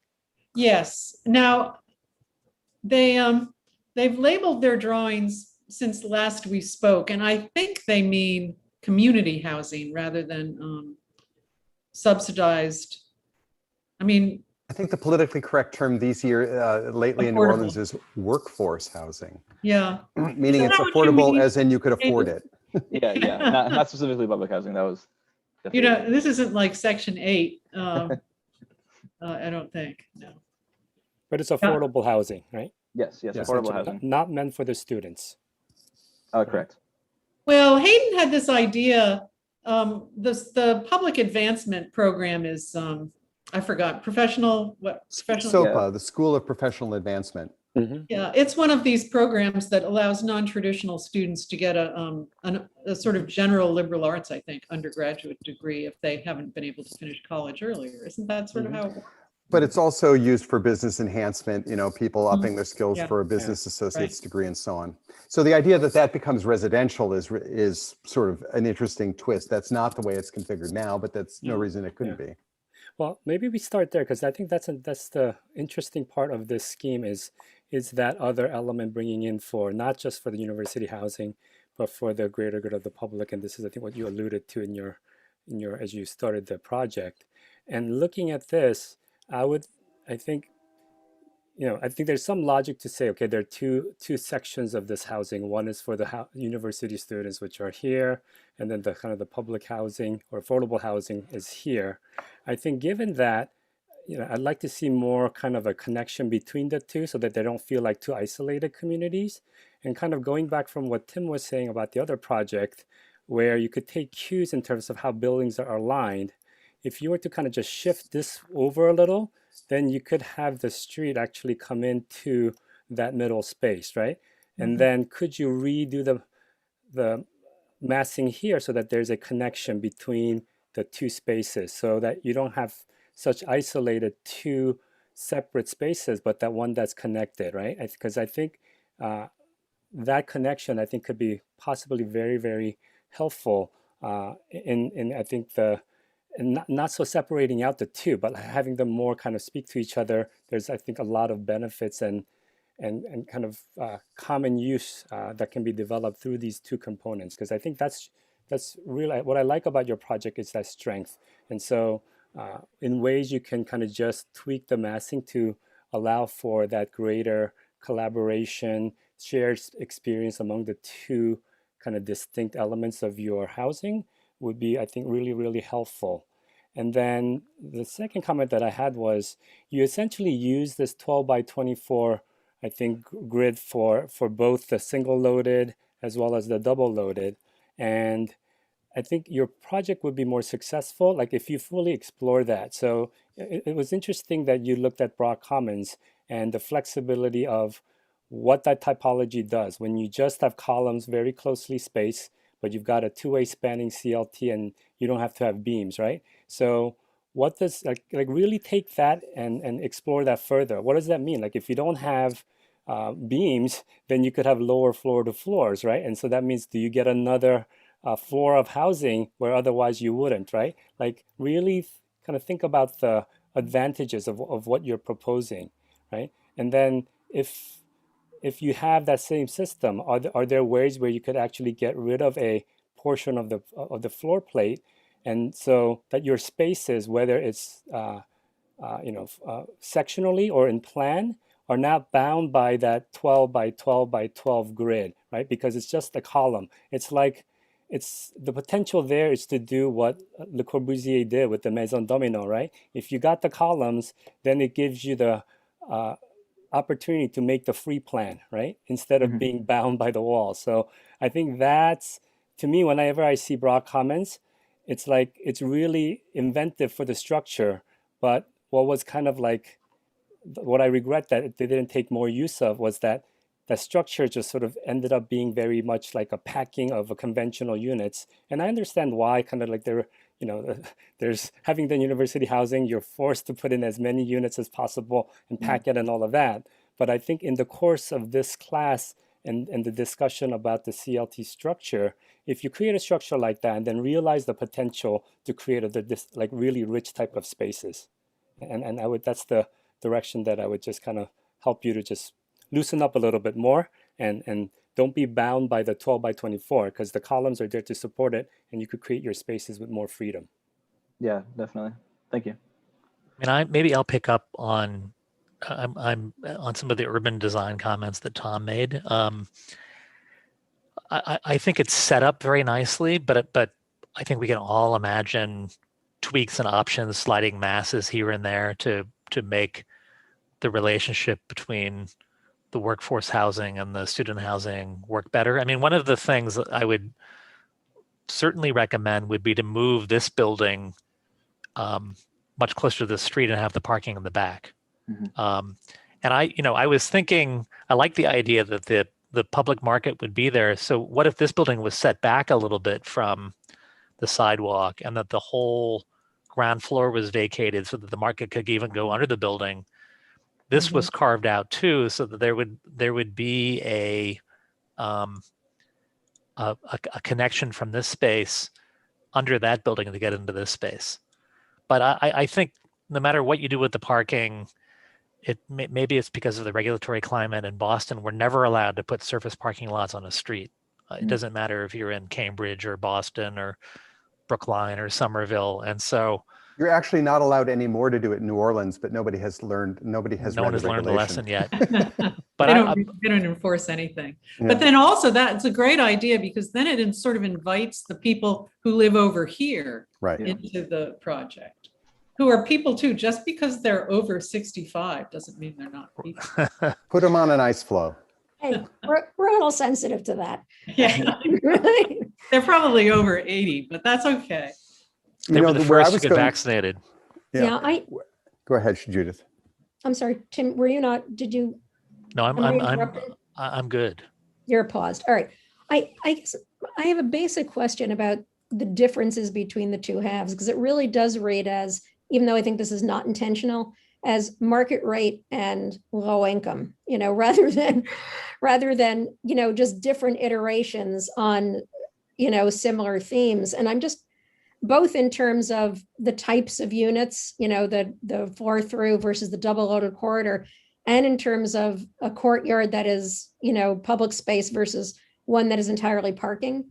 And I think that I agree with the suggestions made, that I think that there are ways to develop the site plan so you don't have such a stark differences between them in terms of amenity level.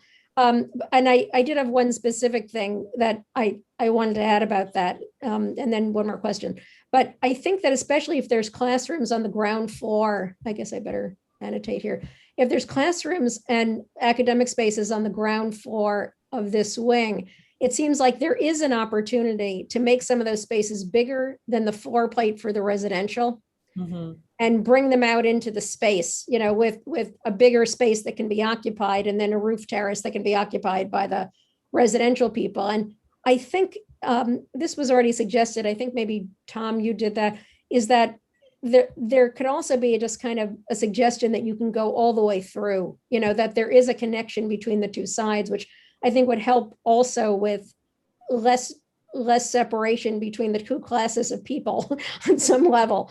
But I'm also wondering why you chose these two different systems and different structural systems and different housing systems.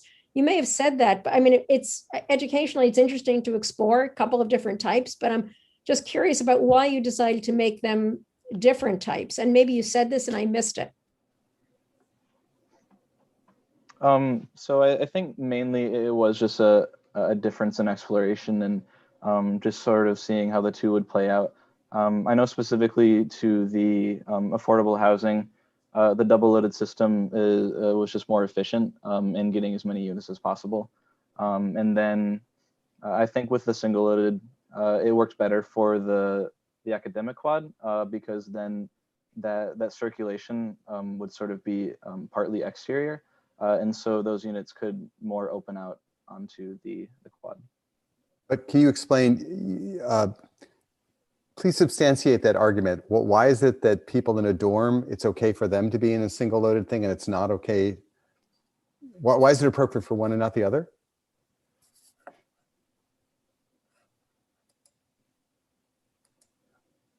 I think it just, I mean, overall, it was just just wanting to explore the two different types. It felt like it just made more sense for the residential units to have a closer relationship to that outdoor space. It is true that the gallery style circulation is more common in student housing than it is in at least the last 40 years housing. And maybe one argument is that if you live in graduate student housing, you only live there for 2 or 3 years, maybe 4. And if you are renting, you might live there for a long time. And that, is it diminished expectations of privacy, do you think, Tim? It's kind of weather cover and kind of the quality of circulation over time. You know, the corridors are air conditioned, the galleries aren't. 6 inches of rain this morning, you know, probably a lot of that blew into the circulation, and maybe graduate students can tolerate that more. Well, I think it's I'm also providing an argument about for this that, idea of it being a social condenser too. So you might give up a little bit of privacy, but the point is you're there for a year or two. You want to get to know people. Right. It's deliberate. So what I was curious about, and you know, we were all doodling on top of your plan, and you know, you should always take it as a compliment that, you know, people like to doodle on your plan because it means that there's something worth criticizing. That the, you know, the reconnection with the grid, you know, is sort of a thing that a lot of people are interested. The other thought is I heard this idea that this could be a farmer's market, but I also feel like, you know, if they need soul destroying open expanses of parking, there's plenty right there. What you could do is have a different attitude about what parking is, because as it turns out, you know, a 60-foot aisle parking thing is actually like a really great design for if you wanted to do essentially a continuous canopy forest that you could park between. And given that this is a project about wood, I've been sort of disappointed that no one has gone very far with the idea of what trees might be in their project. I guess what I would say is we should never, you know, take this thing that no one would ever want to be in by themselves and say that we have the opportunity to stop designing things that look like that. And so then the question is, how can we espouse a thing that, yes, while we still have cars, let's have a place for them, that's fine, but let's have a place for them that is amazing. And it's one thing to say, and they have permeable paving, good, check. But, you know, what if that thing were just this amazing forest, and 30 years from now, as fewer and fewer people are using privately owned vehicles, it's just this forest that has this weird surface to it, right? So rather than think about it either or, it's this thing that grows into something else. And I think that's worth exploring, because yours was, I think there's one other project that had an expansive lot. I was also curious about, you know, people's attitude, for those who've had the pleasure of going to one of Byron Mouton, Professor Mouton's projects. You know, he always does this big thing of, he's always trying to get to 3 floors so that he can get up and over and look at the river, which is like the choice thing to see in this area. And it's kind of fun that there's, you know, there's the levee, there's a batcher, and then there are these still remnants of industrial things going on. And so I was surprised that more wasn't made of who gets to see that and how the manipulation of the form making can make more of that. The final thing I want to say is I think we need to, as architects, get over ourselves, our abhorrence of columns. The most beautiful photograph from Brock Commons is before they put the walls up. And there's an 8-foot by 12-foot grid of those heroic columns marching along like it's like the It's like a hypostyle hall. It's a hypostyle hall like Cordova. And it is beautiful.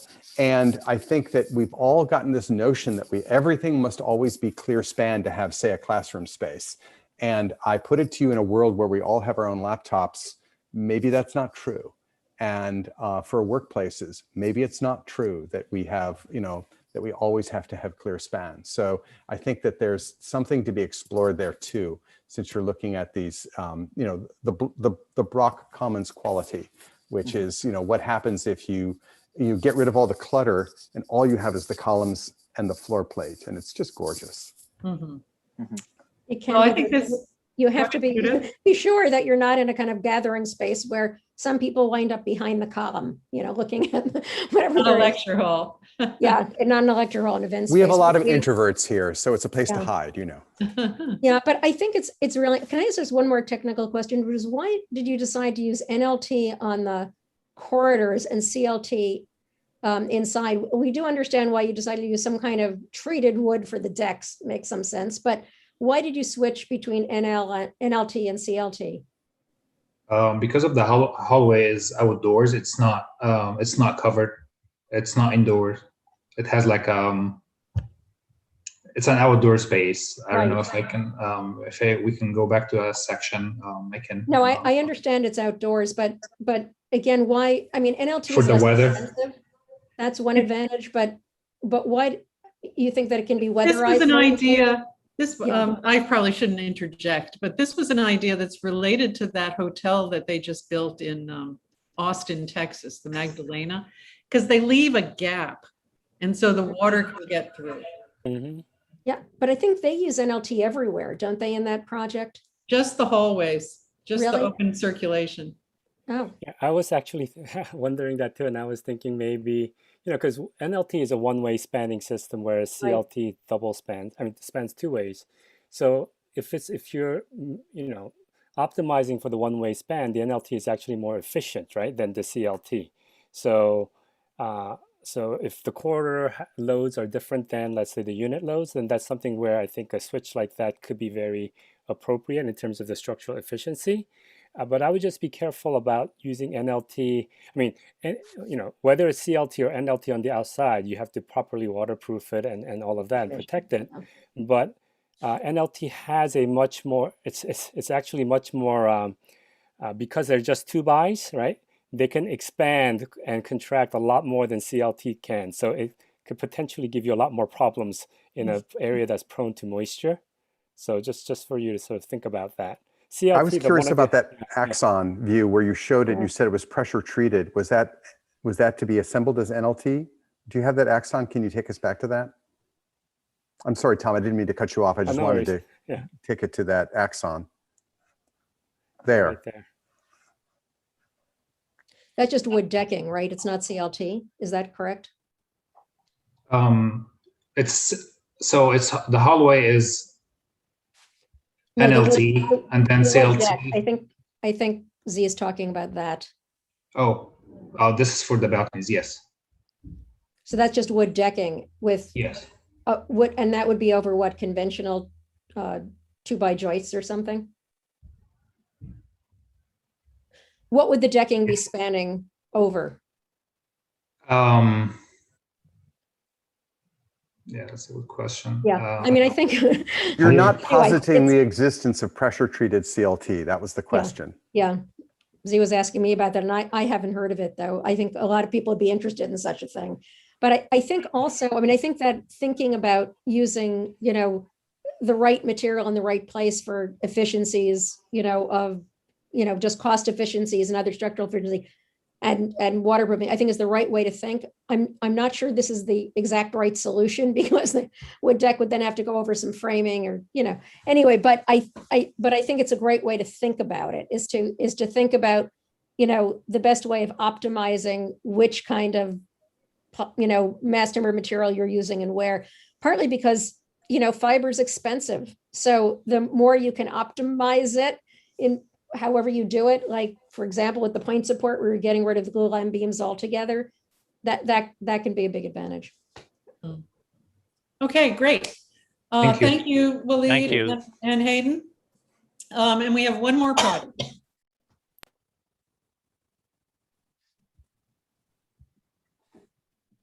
Share my screen.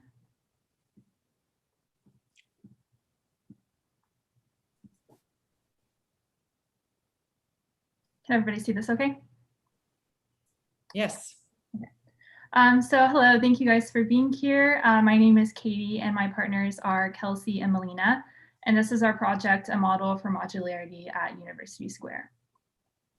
So I wanted to kind of give you guys a layout of what this presentation is going to look like. So we're going to start off with some initial research that we did at the beginning of the semester, as well as some goals that we have for our scheme. And then we'll go through a series of slides showing how that scheme is developed. And then at the end, we're going to wrap up with tying back to the initial research and goals and proving how that was applied within our site.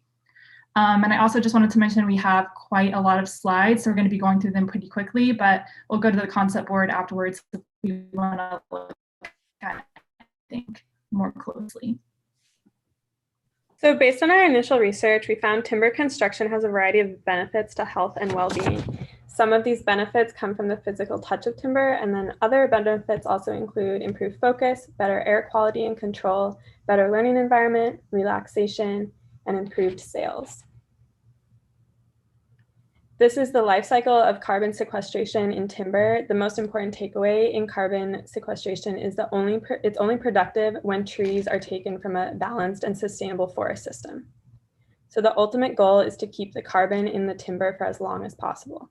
The Tulane can do this for this particular property by planning for the long term, doing their research prior to timber purchases, and even planting their own forest to offset the timber use.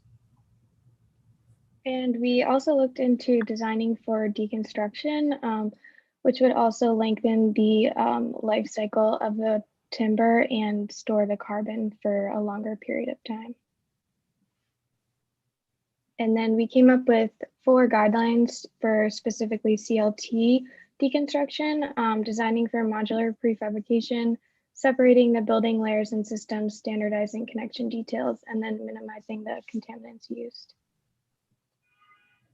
So I spent the first part of the semester researching modular construction, and there were a lot of benefits that I found which led to our decision to use modularity within our project. And some of these benefits include the speed of construction time, the added flexibility, and the adaptability over time, in the sense that you could add or subtract modules to the overall building form based on changing needs. And so while those are benefits of modular construction generally, there are also many benefits to timber modular volumes more specifically. So for instance, there is significant added structural strength and lateral rigidity with the use of structural CLT panels. There's also where the modules meet a double layer of CLT, which is created, and this improves sound insulation and indoor climate performance. With modular construction, these room volumes are entirely built out with interior walls, exterior insulation and siding, and then are wrapped up in weatherproof covering and loaded onto a semi-truck to be transported to the site. And that being said, the legal truckload dimensions are what determines the size restrictions of each module. So this shows the Louisiana legal truckload dimensions, in which we could reach a module width of 14 to 16 feet with an additional escort vehicle. And then finally, relating back to Kelsey's deconstruction research, I found that it is best to separate wet modules consisting of bathrooms and kitchens from the room modules due to their differing lifespans. And by separating the modules, it's easier to replace the wet elements at the end of their lifespan while keeping the room elements in place.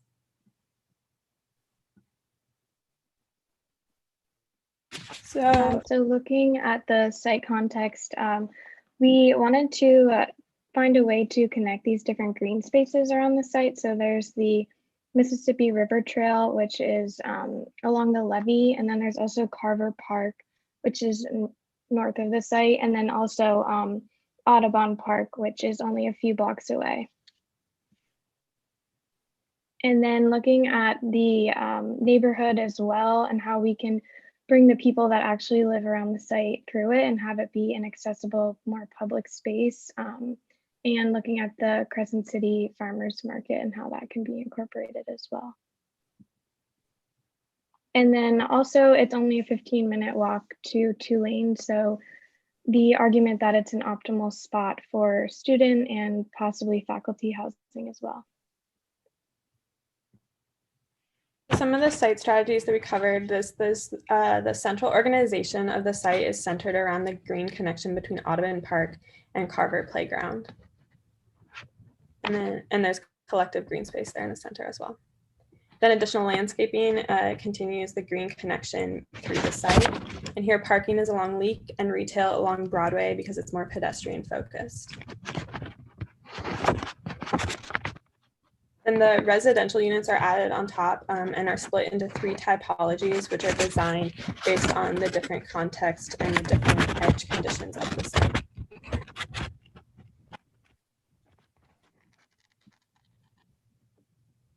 And there's site access, pink is pedestrian and blue is vehicle access. Then we add communal spaces that vary in program based on the needs of the residents in the community. So there's stage, market, library, flex space, and fitness centers. Among I think, we might need to, most of us may want to mute. We're getting some background noise. Well, yeah, Melina, I don't know if that's coming from you, but you can. Okay. Okay, so there's communal, so the height gradient is tallest over on Leek because for optimal views of the river, as well as in context with Lambeth House. And then the heights get shorter as we get towards Broadway to match the more residential context. Then there's 2 different types of circulation. There's single loaded corridor and double loaded corridor. Double loaded corridor is for adding more density, and then the single loaded is exterior circulation. And we wanted to try both because of just a way to explore it with in relation with the modular construction. Yeah, so and then based on all these layers, which Melina just walked us through, this is how the site plan shapes out. For context, we have Audubon Park over here, and then here is the Mississippi River. So then as we zoom in a little bit closer, you can see this pathway which creates a diagonal through the site, and then this vertical connects people from Lambeth House through the middle of the site. And I also just wanted to point out that we've kind of redesigned this parking here to be a shared parking space for our site as well as Lambeth residents. And then moving on to the ground floor, here you can see this parking which is along Leek and wraps into the middle of the site.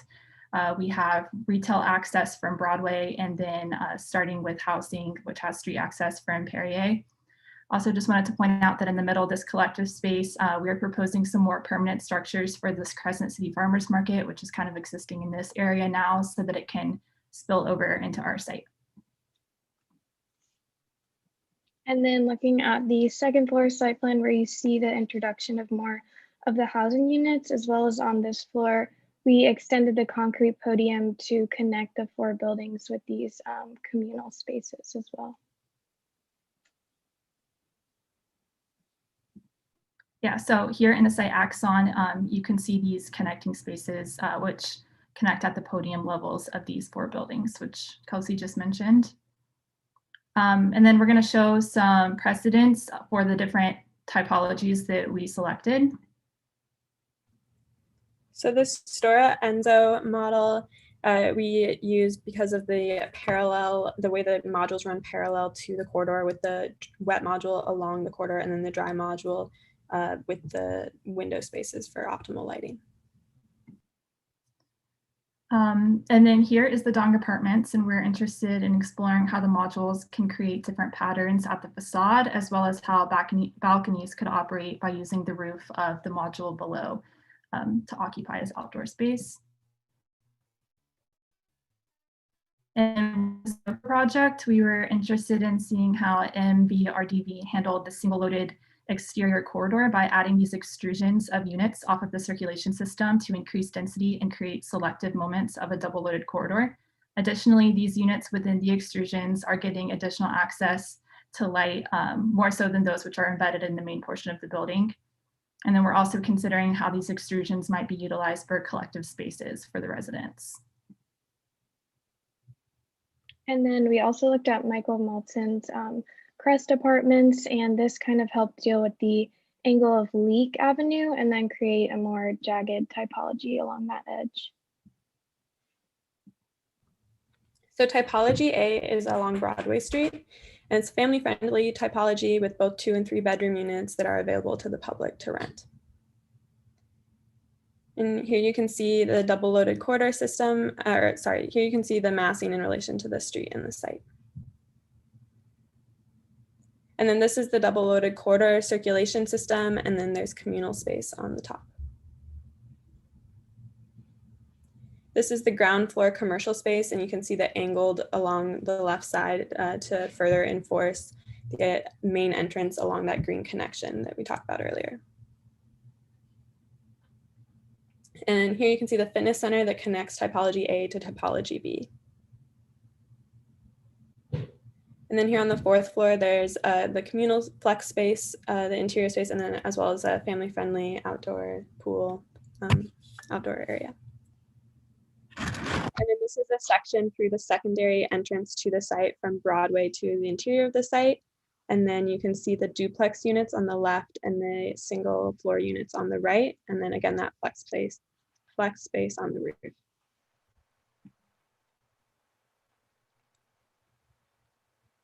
So there's 2 types of units. There's type A, which is 2 bedroom, 2 bathroom, and single floor. It uses 1 dry module, 1 wet module. And then type B, which is 3 bedroom, 3 bathroom with 2 dry and 2 wet, and those are stacked. So moving on to typology B, this consists of 2 buildings, one along Perrier and then the other, which is backing to Lambeth House. They utilize the same building systems and are more or less mirrors of one another. The buildings consist of 1 and 3 bedroom units and would be occupied by Tulane graduate students. So we'll start with the building which is backing to Lambeth House, and here is a zoom in axon to show how this facade might work similarly to the Dong apartments. However, as I mentioned at the beginning, one of the benefits of modular construction is the flexibility within the building form. So this is a series of diagrams which explores that. And then this is a typical upper floor plan where you can see this extrusion of units, and it's creating this selective moment of a double loaded corridor. And then over here, this is utilizing the roof of one of the extrusions below. And then this is the building which is along Perrier. And then on the interior facade, you can see a screening system being utilized on the corridor, as well as the extrusions which poke through this side. And then again, this is just potential for differing module arrangements. Then within the ground floor, it has housing directly on the ground floor that could either have street access, or you could access these units from the interior of the site as well. And then again, just a typical upper floor plan. And then this section cuts through one of the housing extrusions, so you can see where the corridor becomes double loaded. And then there are also some details highlighting the connection to the concrete parking podium below. So unit A is 1 bedroom and 2 bathroom, and is comprised of 1 wet module with 2 room modules. And then type B is 3 bedroom, 2 bathroom, which has the same layout as unit A, just adding an additional room module for added bedrooms. And then finally, typology C, which is along Leak Avenue and would mostly be used for visiting professors and full-time faculty looking for housing. So here you can see that jagged edge along Leak to account for the angle, and then the more solid modular units facing Leak. And then on the interior of this site, there is a more lightweight steel circulation structure that's kind of indoor-outdoor. And then these blue boxes that are extruding are a stair that is communal and pulls you all the way up through the building. And then this is a typical floor plan on the 2nd floor, except for the added communal space on the corner. And you can see the optimal orientation allows for no western light to enter the units, and then also there's optimal views to the river. And then this is a zoomed out section starting to show this relationship to the levee and then also the interior of the site. And then zooming in, you can see the cut through the entryway lobby and then the concrete podium and the modules that are stacked above that. So the units are interlocking and they share a wet module in between. So the first unit, type A, is 1 bedroom, 1 bathroom. And then type B is 2 bedrooms and 2 bathrooms. And then showing how they all come together and share this wet module in the middle. And then just an overall summary sheet showing how many of each types of units we have on the site. So this is the structural base for all the typologies across the site. They all have a concrete podium, and then this is how the connections between the different modules and the double layered CLT. And then this is an animation of the Broadway building module construction in section. So you can see the concrete podium being poured, and then the module build up, then the circulation, and then the communal space, and then occupation.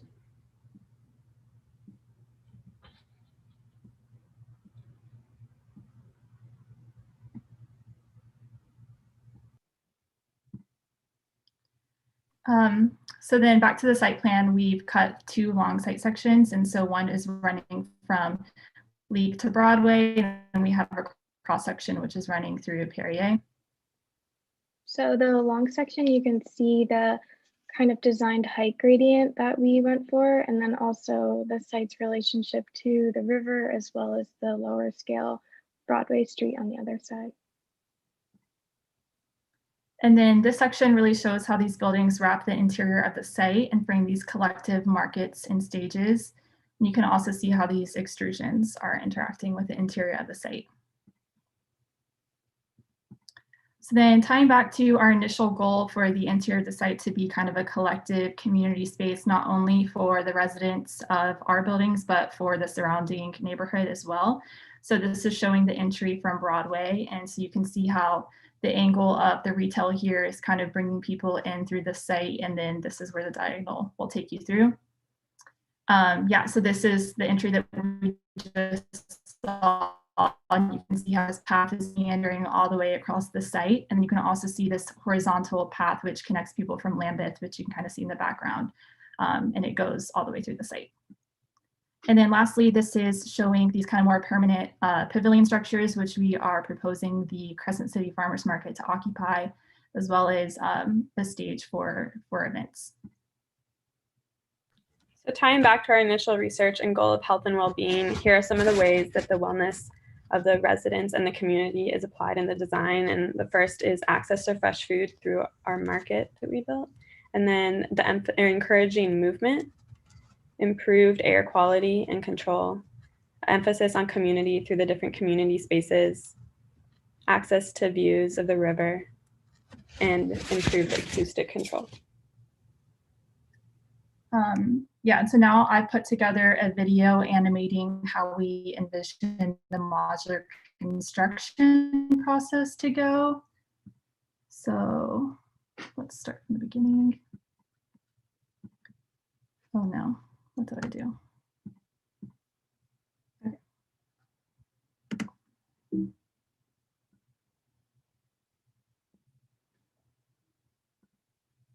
You could return to it in the concept board if that's, oh, there you go.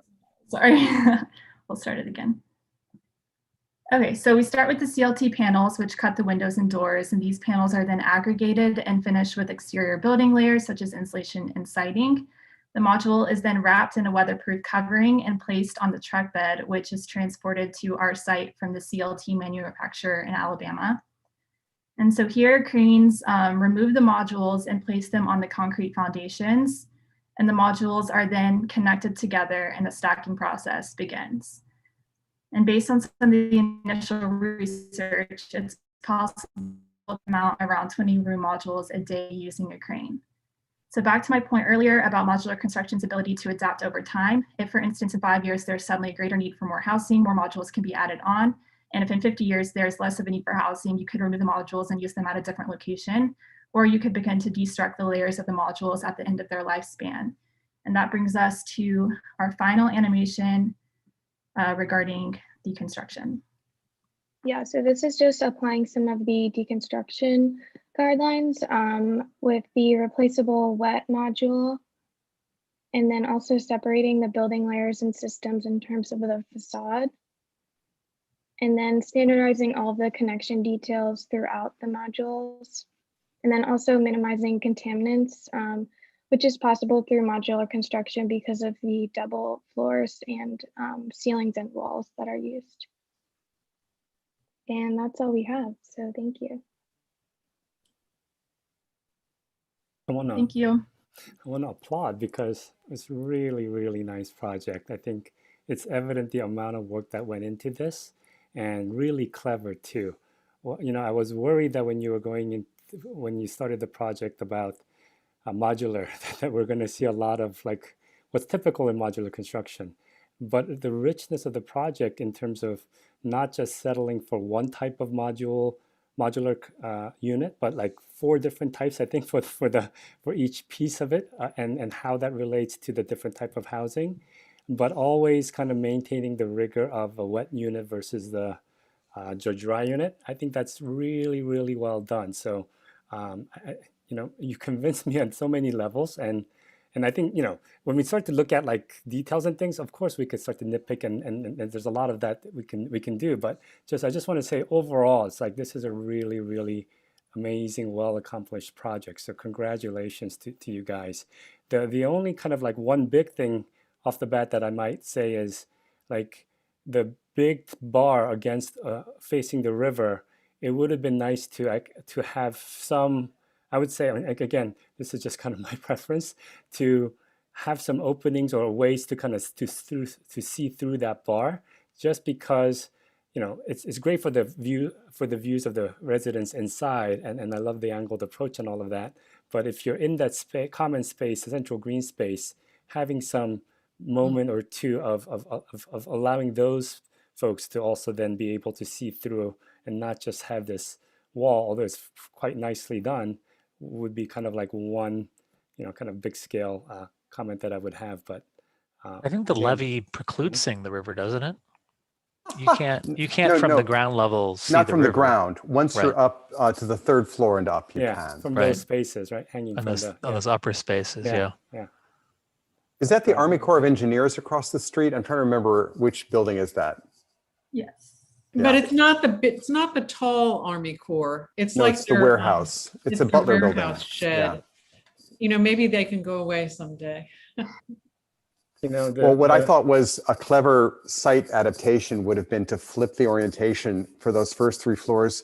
In that context, the view could be inward to this amazing courtyard that you've conceived, and that would be very clever to turn and say, now we have this view. But anyway, go ahead, Tom. Oh, that's a nice idea. I was just going to say, like, just the added bonus to what you're looking at is actually the disassembly, right? Which is really, really an important topic that's not addressed in mass timber these days, because, you know, you can build a mass timber building and it will sequester that carbon, and that's great. But if you don't have a viable way at the end of its life to dispose of it, or, you know, and it goes to the landfill, then that's carbon sequestration is like down the tubes, right? It may be 50 years down the line, but it's still down the tube. So the way I thought was clever that you addressed that by modular construction, because having done like 2 buildings that are like not modular, but like site built, you know, it requires a lot of specialized connections, and once you disassemble it, it's like, how do we really use it for another building? But by making it modular, you could like disassemble and use those components for other modules or other uses, right? And because it's modular and they're kind of small sized, you can just use simple screws to connect these panels, which makes disassembly really easy. So that's really, really clever, and I think you've got something there. So kudos to you guys for like really thinking that through. Thank you. And I'm going to say that I agree with Tom that it's incredibly comprehensive, and I think it's great that you explored all these different ways of making the modular units and separated out the plumbing core from the other pieces. And I'm just going to apologize because I have spent, again, 7 years in the modular world, and I'm just going to note a few things for the future in terms of reality, is that this would cost about 5 times what the projects you have described cost, Tom.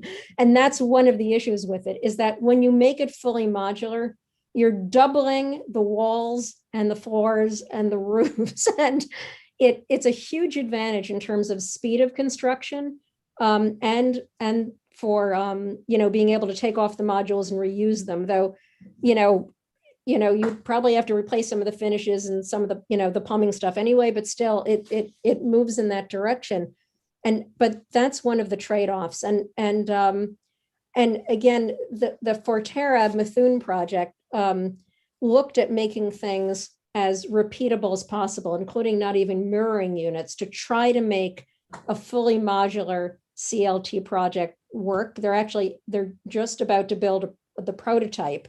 And they have two project sites that are going to be built in Seattle. So we're going to have extremely specific costing information soon. I talked to a principal at one of the firms recently, whose name will not be brought here anyway, who is extremely skeptical of this because he just thinks it's going to cost a bloody fortune, and it's an issue. So I think that as an educational exercise, though, I think it's fantastic. And I think that you've realized a lot of the really smart things about it, about separating out the plumbing modules from the rest of it.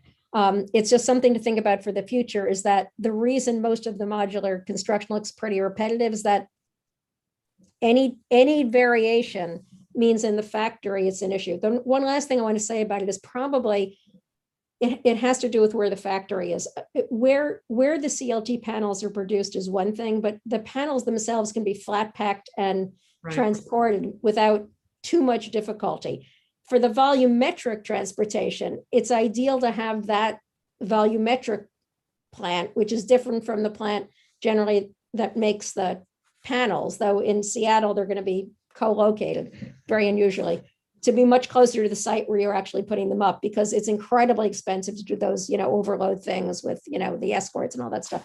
But, I apologize about bringing these extremely practical pieces of it into it, because what you've done is really well thought out and comprehensive. I just want to add one thing, which is totally not about that, which is about the site plan, is that I think that that courtyard is large enough that you could actually introduce in a couple of places actual buildings and not just pavilions into it. For some, like, especially, for example, I'll just annotate, sorry, I'm going to annotate, this might be a good location to put some actual building that could be communal and, interior for stuff, because the space is so large. I mean, it's nice to have this big open space for farmers markets and things, though. If you put a band in that space, I, as an apartment resident, would sue you. But otherwise, it's like, drive me crazy. But farmers market, fantastic. But I think that that the courtyard is so large, it could actually take a little bit more program in it. But really, very, very, very nice. Very nice. Judy, I just want to say, I totally agree with you about the cost and the double walls, certainly more fiber, more material. I understand all of that.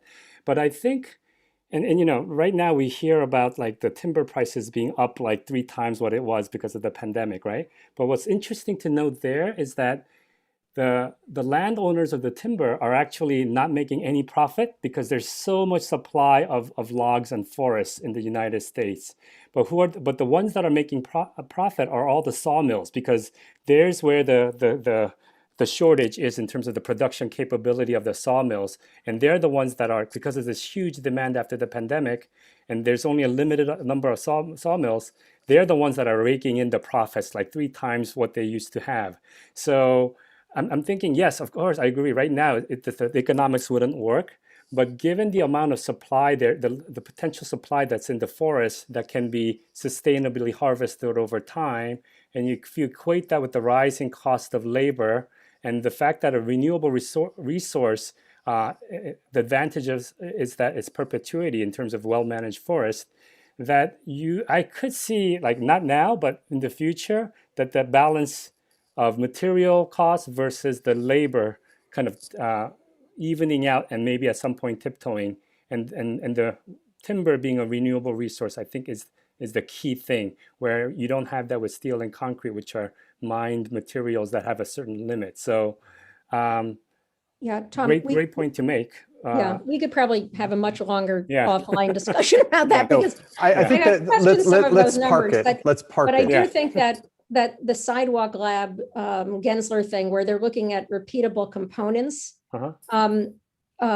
is a very interesting way to look at it. I think there are ways to look at modular and repeatable parts that could be disassembled that don't necessarily double the fiber. So anyway, but that's a very long discussion we could have. Yeah. So where I was going to go with that is that the fact that they have so thoughtfully split wet modules, which are the things that are successfully being produced volumetrically, modularly from the other modules, kind of shows a way forward that you could kind of slouch your way into true modular construction that way.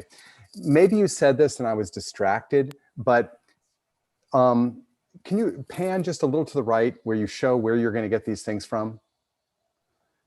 Thank you very much. Okay, pause right there. And so what I can't resist doing is this. He's going to go in the water. I know he is.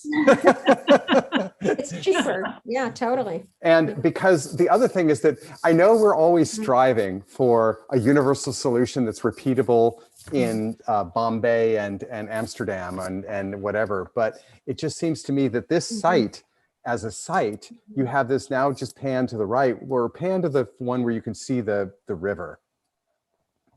You know, what I'm aching for is when normally what makes it so expensive to move a module that's wider than 10 feet or 12 feet, certainly 12 feet, is closing the roads and you build the contour or whatever. And gosh, just over on the other side of this puppy, you've got, you know, I'm going to cheat here. There's the river. It's a high water day.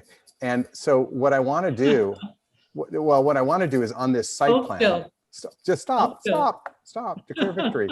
Here's the river. And what I want you to tell me is this story that you're going to build Judith's, like how they built the pyramids. You're going to build that bridge over, right? And the boat's going to pull up with the modules, and you're just going to like assemble them from the river to this site. And we're all just going to die with happiness because it could be such an amazing story. And the YouTube video, just on the advertising revenue from the YouTube video of this building going up, you can support and you don't just save in terms of transportation cost, but shipping has a much lower carbon footprint than road transportation. So you have another advantage there. If you're doing the LCA analysis, that would make a huge difference. Right. The other thing I would say when is they built Habitat, did they bring the concrete modules up the river? I don't know. I don't know. That's a good question. Right now, Habitat famously had the problem is the unit at the top was designed with the same load-bearing capacity as the unit at the bottom. And so you're like carrying all this, right? And so you're carrying all this, you're paying for all this extra structure and in that context, carbon. And I want to honor that you have envisioned a post-car civilization here, especially where you said that there was going to be like commercial space here. And I guess that there's a very nice frame shop up here at this corner. But you could imagine a little bit of parallel parking here, and there is a bus that runs back and forth here. I thought, again, this is far too practical, but this parking lot here is a no man's land. So you could have just sort of done a throwaway and say, we're going to have a cooperative use agreement that allows whatever cars need to get parked to be there. And that explains why you're taking the entire site in this world that has no I think that was their plan, right? We had discussed they mentioned that. Okay, they said because that. the old people don't need those cars. That's right. They're dangerous to the road. Yeah, exactly. But you know, the wet module, dry module, beyond the debate that Tom and Judith were having, just makes the plan so successful. The clever way that you're getting into that wet module from different directions, and it sorts out, especially in the two longer buildings, it makes for very successful plans the way they nest together. And I like the building typologies of the transformed MVR-DV kind of scheme with single-loaded corridors with some double-loaded bits as a kind of transformation of that. I think that's successful. I think the plan of that building is very successful for the reasons that I said, that the wet module is making very compact all those uses, which makes the rest of the plan work well. And then I like the shearing of the modules along the kind of river face and what you're doing with that plan too. So there's a lot of, beyond whether this is mass timber or not, there's a lot of typological inventiveness with this scheme. And I think that it also displays, I think you use the labor of 3 people very well. Like this looks to me like a group project where everybody was contributing and kind of doing their thing. I think I only you and Judy know. I think the ground plane is a little bit uptight, that you were so insistent on having everything be orthogonal to the grid of the site. And I think some of the desire lines through the site could have been like a college campus diagonals and not a series of zigzagging paths, because if I was walking through the site and I had to, it's like the Air Force Academy. If I had to turn right angles every 50 feet to get through the site, and I don't know, something a little bit looser maybe could have happened at the ground plane. But I think it's really a strong scheme. And I love the fact that you have 3 different building types that all play off a theme that you established. That seems very architectural to me in a positive way. I'm curious, did the 3 of you work on the 3 different types of buildings, or was it all like combined? Each one that we presented, we specialized in. So 3 different people, 3 different typologies. Makes sense. Excellent. But they clearly had some conversations along the way. Absolutely. And the line weights are all consistent. If I could get that within my firm, I'd be happy. Well, we've reached full circle. I suppose one advantage of having it was a relatively small, all the research studios were only 10 folks. One advantage of working in teams is that, of course, the teams can support each other, but also it makes for a shorter review. But if there are any comments that our distinguished panel maybe hadn't offered already, I'm going to probably reach out to each of you offline, because I have to figure out what I'm going to do the next time I do this studio. Whether, I just don't know. We don't need to talk about that now. But last year I did disaster relief modules. This time I did, we did a huge site, tons of housing. So maybe I need to go something medium sized and maybe not housing. I don't know, but a conversation for another time.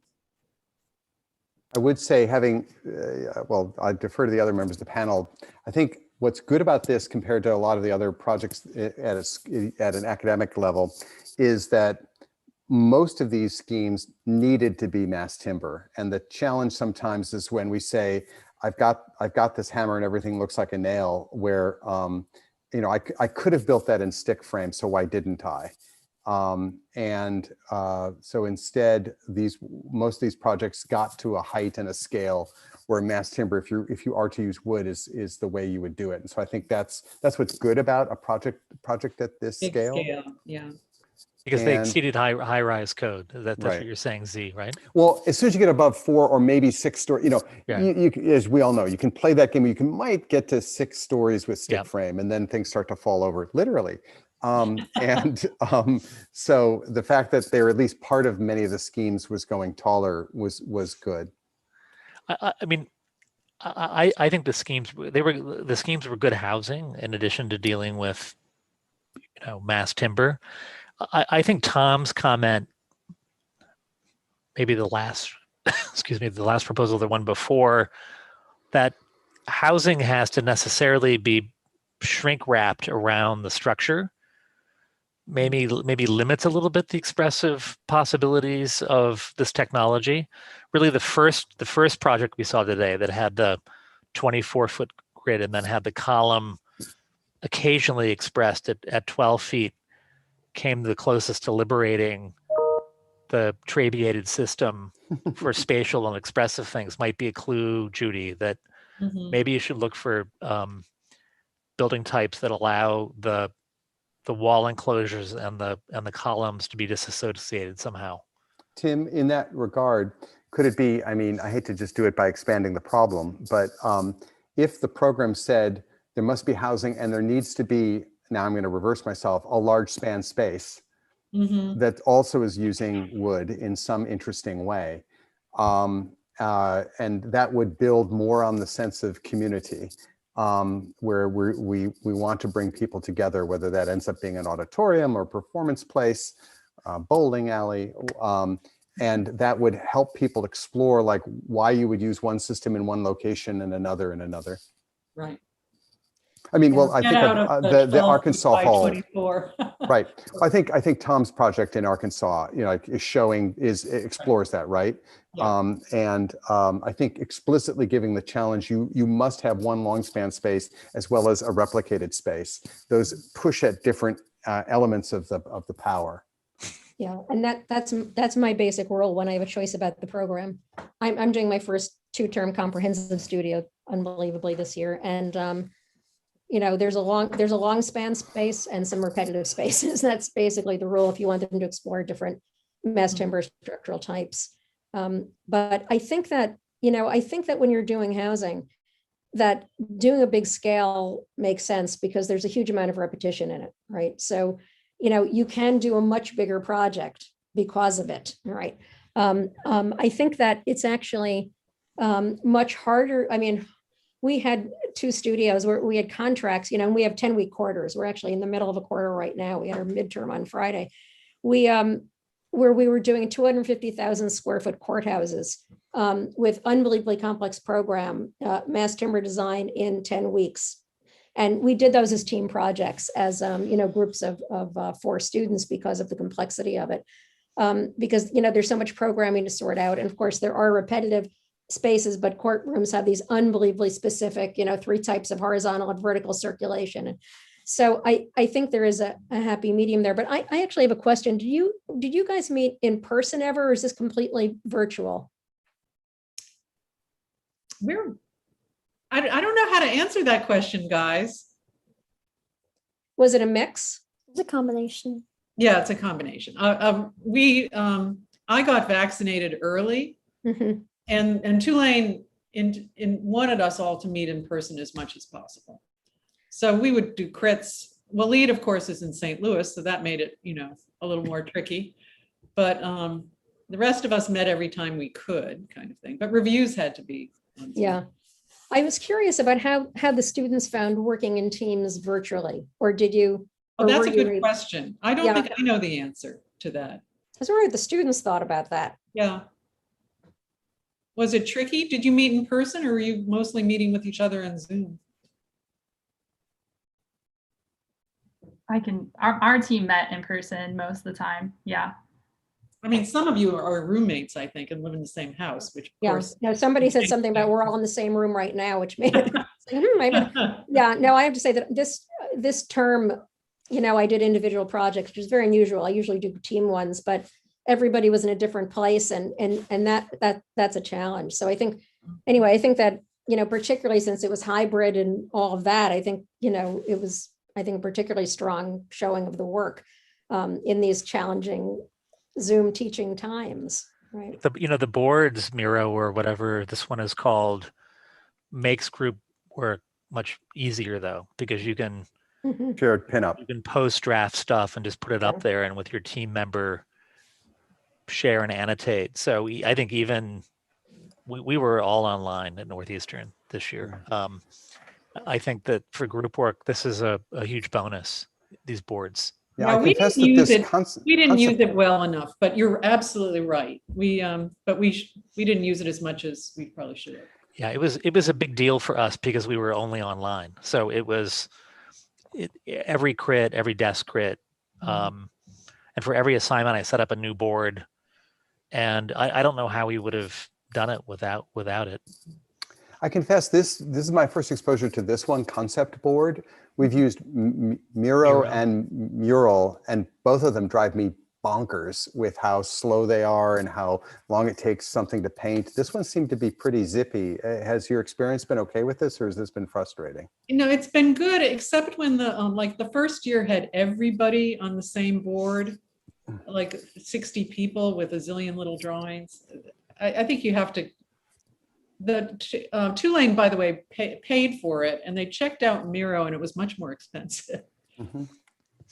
It's got You all can the get same you can features. get It's a good. free educational license to use Miro just for your class. That's what I did, actually.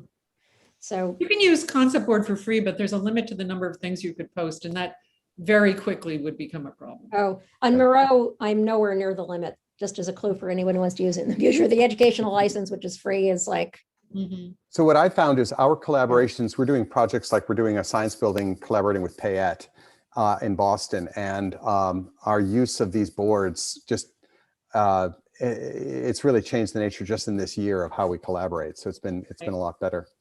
Yeah, because I think everybody's getting comfortable with it.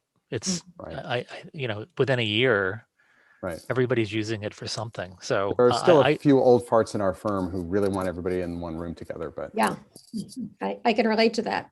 Being an old fart myself, I'm looking forward to going back in person. But to get back, to the issue about the use of mass timber in the projects, I think that it's interesting about what building types are using it and what aren't. In the US, we're mostly looking at the vast majority of what's built are office buildings with residential is slowly increasing, and smaller scale academic buildings, very little institutional, which is why these counties wanted to showcase the material in Oregon in these civic structures in courthouses, or in one case in a parking garage. That was Springfield, because again, there's so much timber in the Pacific Northwest. It's a much different situation there than in the rest of the country, where timber is still an enormous part of the economy, and there's a huge interest in creating bigger markets for it and doing more demonstration projects. But I think that lots and lots of different building types, because of it, have huge educational value, because there's very little that's really explored yet in the US. And again, there's different requirements here. Even just the fact that, in Europe, you maybe have 1.5 hour fire ratings. Here we have 2 hour. We always require 2 stairs there. And, our building standards are crappy compared to a lot of Europe, except in France, where they're quite bad. But it's also that the energy, the energy standards in Germany, for example, are practically passive house, just like standard, versus what we have here. So, and, on the West Coast, of course, we have seismic issues, which we have to explore. In Europe, it's really only in Italy that they do that. So there are differences, but it's all pretty new here, right? Which is one of the things that makes it so interesting, is that you can use a certain amount of European precedent, but, looking at North America, and I include Canada, which of course is really ahead of us by 5 or 10 years. Well, yeah, Nosey's still a little ahead, right? A little ahead still, from the US, though maybe not Portland and Seattle anymore, maybe. But I think it's an incredibly exciting time to be in the mass timber universe because of that, because there is so much new stuff to explore and try to figure out the best way to do it, the least expensive way to do it. And the solutions, I think, will be regional. I think it depends on the kinds of industries around and the kinds of plants that are around, the kinds of materials that are available, differences in forest management practices, and public incentives of various kinds, and attitudes towards timber. We were working with a modular firm located in North Carolina, where they were saying that, maybe, construction is much cheaper in the South still, even with current prices now, than in the West, where it's crazy high, right? So they were saying we're looking at mass plywood, because you can use much thinner wall sections than CLT, and you can save a lot of fiber. That's what Sidewalk Labs finally discovered, mass plywood, and they're using that. But that, they were saying, they were thinking of opening a plant in Boise, Idaho, where there is a big modular residential construction industry, a bunch of plants. And they're saying that they think that is more possible on the West Coast, where there's more labor shortage, higher construction costs to begin with. And they think that the all modular mass timber thing could possibly work there more than in the South, where construction costs are still much lower. So a lot of the possible solutions for this, and where it makes most sense, really are regional. And I think that's also one of the really interesting things about it, and as it develops more and more, again, I think it's sort of like, they talk about local, it's like farm to table stuff. We talk about forest to frame back in the Pacific Northwest is one of the, so I think that's also one of the very interesting things to look at. What makes sense locally in terms of forest management, where are the sawmills, how are you transporting? Or as Z said, I love this idea that, why take it expensively on the road? Take it by ship, reduce carbon footprint and expense all at the same time. I don't know. I think it's an incredibly exciting time to be exploring this issue. Judy, your studio last year dealt more with the kind of regional issues with southern white pine and logistics and things, right? Yeah, we did more. Yeah. It was a different scale. This project was much more about bay sizing, and of course diving into housing. I think you're absolutely right about the difficulty of generating a kind of logic of the dimension of some kind of grid or structural bay, and then hiding it. However, no one's going to be building office buildings for some time. Right. I think this is really key, is that right now in the transitional form is our thought was, let's all get experience by doing something for clients willing to pay a little more. And the answer is Microsoft, Facebook, those people are trying to earn their bona fides by showing some exposed wood, essentially. And so you're seeing there, at least our experience is that the gateway drug in for them is steel frame with CLT that's exposed. And they don't even care, they don't want to make a high-rise building. If, 2, 3, 4-story building, it's not using the mass timber, it's using it for its aesthetic quality almost as much as anything else. And instead of the carbon of the concrete, so take a check mark and a victory lap.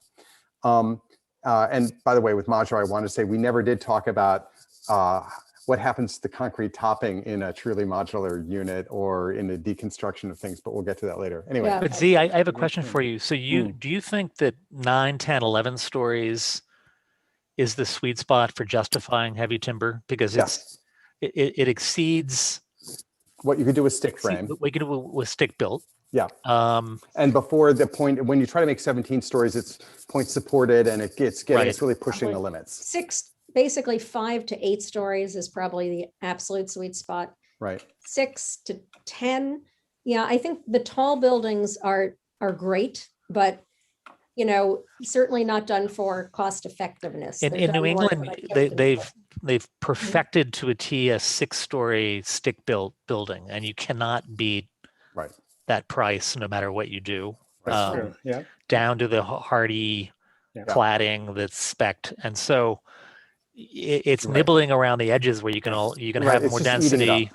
So maybe it's 8 stories. Yeah, it's the 8 to 12. It's just above that. So we're doing a project where we were doing 8-story CLT on top of a 3-story concrete podium. I see. You get an 11-story building, and that also allows us, because it's only 8 stories, to look at light gauge steel as the vertical system rather than point supported, where you have all the punch through issues and you have to thicken up the CLT. Anyway, going way up, I love Judith's Shine's observation that there's going to be regional variation. There's going to be variation who's willing to pay what, right? So if we're trying to, if we believe that in the future there's a better architecture possible and a gentler architecture possible with well-raised wood architecture, we need a way to grow our way there down to get the economies of scale working for us. And so we're looking for what are those things that get us to sufficient volume. So I've worked on, I think everyone on this call has worked out beautiful little one-off buildings and environmental education centers, very nice, that will not get us the scale to get the cost down, right? Housing represents an opportunity to get the cost down and by getting the scale up. So that's why what you've been working on this time for this semester has been frustrating, but also useful, because I think if we're going to win this, it will be on something that's being done at a sufficient scale to get the economies of scale rolling in our favor. Yeah, Tom, what's your perspective on that? I was going to ask. I would just say, overall kind of, good design is good design, regardless of whether you build it in timber or steel or concrete, right? But because wood in its nature is not a plastic material like concrete, and it's, at least for now, made in these factories where the economy of scale in terms of repetitiveness and the press size of making an ideal panel that has a certain range, right? It's within a certain limit.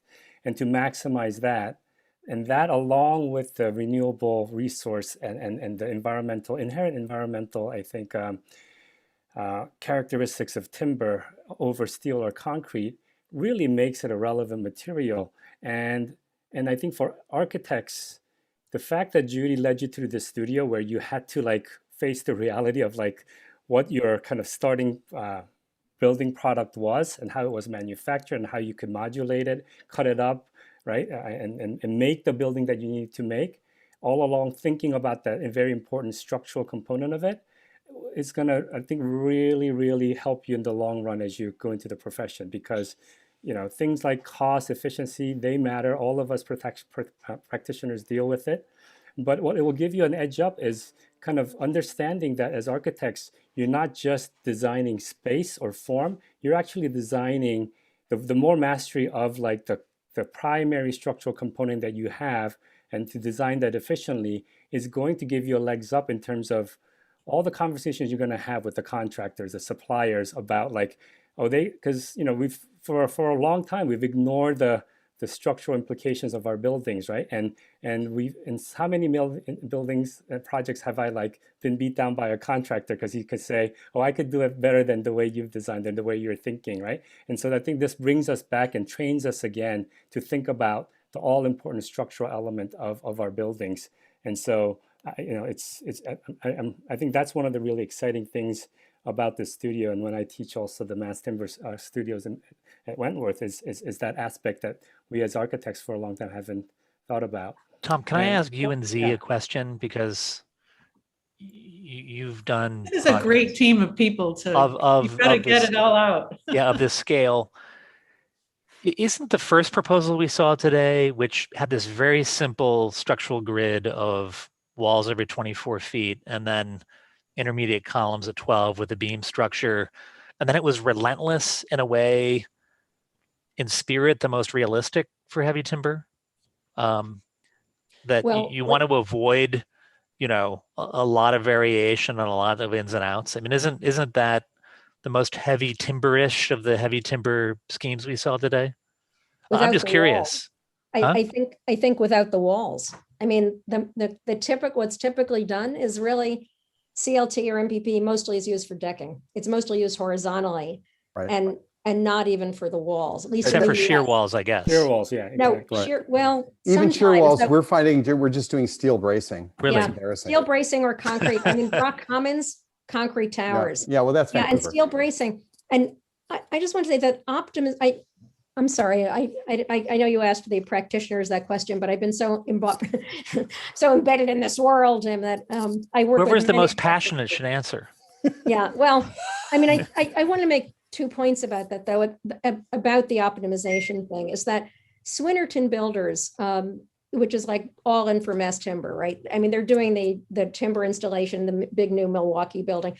They have a 32-person mass timber office in Portland. And one of the really interesting things they've done is that, they don't just optimize for span. Fast and Ep now has this great little calculator for maximum, it's like, if you go just a little wider, you have to go to 5 pi. So you really want to go to this dimension. Wait, and I should call out that Jacob Elbrecht on this call has built one focused at mass timber and hybrid steel mass timber structures called timber-tool.com, right, Jake?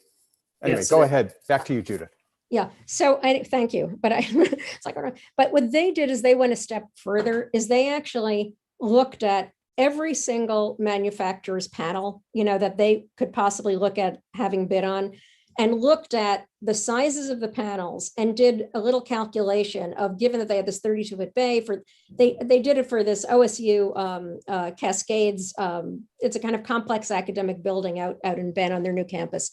And they looked at, the manufacturers who make panels ranging from 10-foot wide to 11 10-foot wide to 4-foot wide, because they had a 32-foot. Anyway, they wound up going with Vaughan Timbers, which makes this 4-foot panel using this Danish Colesso radio frequency system rather than a press for, zapping the glue to laminate the panels, and also does glue because it fit precisely into their 32-foot, and they calculated that they have the least waste. And this is an exercise I make my poor students go through, not on this kind of one-off Forest Education Center. Thank you. We're doing a one-off boutique building this term. Anyway, but when we're doing modular housing, I make them actually lay out every single panel they're using and figure out how much waste they have to try to minimize it. So, but I think part of it, to make your point, Tom, is that I think that the way to really optimize using timber, it's not just working with the structural panel and the contractor, but also the mechanical engineer, who I always work with a structural engineer in my studio,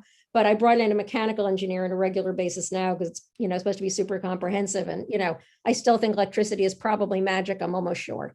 So I think that you have to really optimize stuff. And this is like an ideal universe, right? Is that the architect, all the engineers and the contractor and the manufacturer are all on board at the beginning. And that's the way to really optimize everything with this truly integrated way of working, which is, ideal, but it's not really how it works in this country, probably anywhere, regularly. But that's one of the great things about mass timber. It's a beginning to like lead in that direction of truly integrated practice, which I think is an ideal. So Judith, what I you're had a saying is that question, mass though. timber makes architects actually be architects. I think to do it efficiently, it forces you in that direction, which is good. I agree. But isn't there a bit of a danger that right now, it seems to me that the sort of wood marketing industry is just saying, okay, this is how we sub it out for concrete, maybe steel, and this is the cheapest way to do it. I mean, it doesn't seem like that. I think that where Tom is saying, where the architect can get into the mix in this is by maybe sometimes challenging those assumptions. Well, I think the architect still leads the process, even in the integrated team. Right. I think that's still the case. Yeah. And first of all, they generally pick the subs and have a lot to say about who they're working with. So I think that's still there. But I think if you don't work with the manufacturer early, you don't get the benefits of what they can do. And some of them are more integrated than others. Nordic, has forests, they have sawmills, they make the timber, they do the timber engineering and the install. Others just supply the fiber. So it's some of it's regional, depends on the model, and I still think that the architects still, they decide really what the building's going to look like and what the basic material is. I mean, this is why the College of Forestry decided to ask, architecture department, we'll work with them in the Institute. They realized if they're going to get this product into buildings, they needed architects. The idea that architects are needed for something is like amazing to me. Really, we're useful. So that was kind of great. But I think we still have an incredibly important role there, which is it's a balance, right? And the efficiency is an important part, but it's just one part. So you can't just design everything just based purely on efficiency and throw everything Well, it's out, very right? hard with commodity housing. It is. You're right. Yeah. I think the challenge with housing, except for university housing and university buildings and corporate buildings, is there are non-architect experts who understand relative costs and understand net to gross targets and understand, benchmarks for costs. And that's why for housing, you've got to be in a sweet spot that doesn't work for the commodity stuff. I think there is more university projects allow the architect to have much more of a voice than commodity housing, which we do a lot of. If they're not too late anyway. Yeah, I totally agree with that. But where I want to finish this is I want to pick up on the comment that Tom made, which is that I think architectural education has has lulled architects to training architects into thinking that we build buildings out of plastic materials, meaning concrete, which can do anything, assume any shape, steel, which we can order up and the shop drawings will make it assume any shape. And what we've seen today is talented students grappling with a much more constrained world.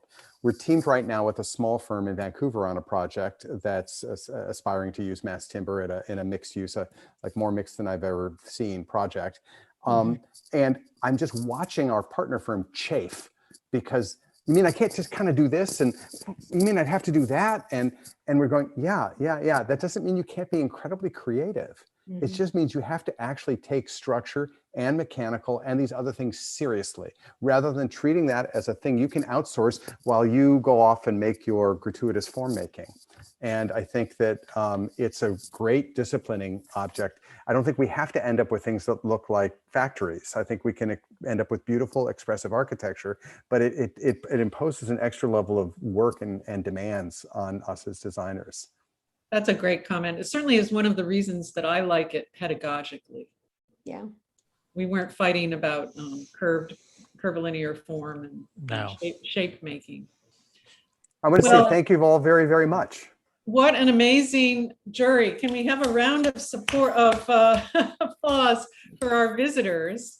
Sadly, they're not here, so I can't go have a drink with them now. I know that's very sad. I know, It is that would've been sad, great. actually. But I'm going to visit you all on my My sabbatical. last trip was having a drink with you, Judy. We And then, did. and then the That was pandemic my- hit. That was my last trip too. With Judy and Ken. Well, there'll be more. And thank you, students. I know you're exhausted. Good work. I'm going to Nice say, proposals. I'm going to say Congratulations. goodbye to the reviewers and just say 2 words to the students, if that works for you all. Congratulations. Thank you. Excellent Really, proposals. really great work. Congratulations, Judy. Yeah. Very nice. Good Good job, to see you everyone. all. Bye-bye. Bye.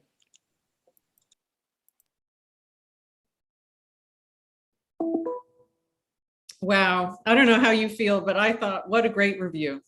I mean, that's, I thought it was spectacular. And I thought that your projects, particularly given the length of time that you had to do this project, were all excellent. I mean, clearly the teams with 3 people obviously had an advantage that, but each scheme had a very strong idea. So I will want you obviously to upload things. I think there's already an assignment on the Canvas site, but I'll check to make sure it's appropriately worded, et cetera, for uploads. Val is going to be working with me this summer for the month of June, I think, unless she's changed her mind, to generate a booklet using these materials.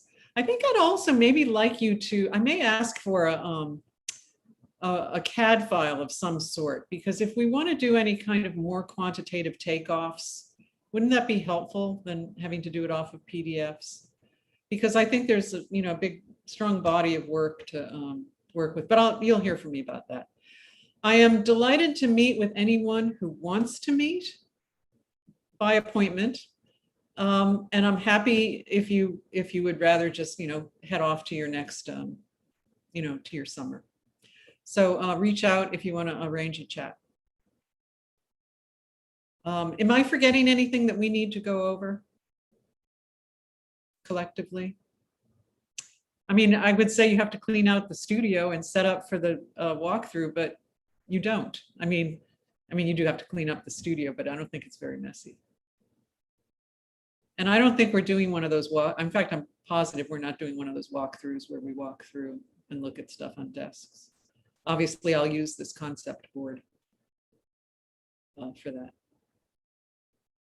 All right, so very particular congratulations to the graduates. Although I understand that Jacob is in for more academia this summer. I think Waleed's ready to say goodbye to the university world. He's already, out the door, several hundred miles up the street. So, hey, good work. By the way, I know a bunch of you aren't graduating, but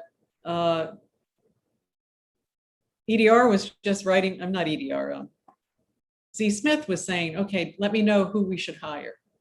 So, keep it in mind for when you are graduating. I don't know that they hire people in the summer. Okay, guys, go get some rest. I'm sorry that you had such a late night. Did any team get sleep last night? That was what I was afraid of. Although at 3 in the morning, I know that the modular team wasn't on the board. They must have been taking a little cat nap, unless I missed it. All right, bye now. Big hugs, remote hugs. Thank you. Thank you so much. Oh. Bye. Right back at you.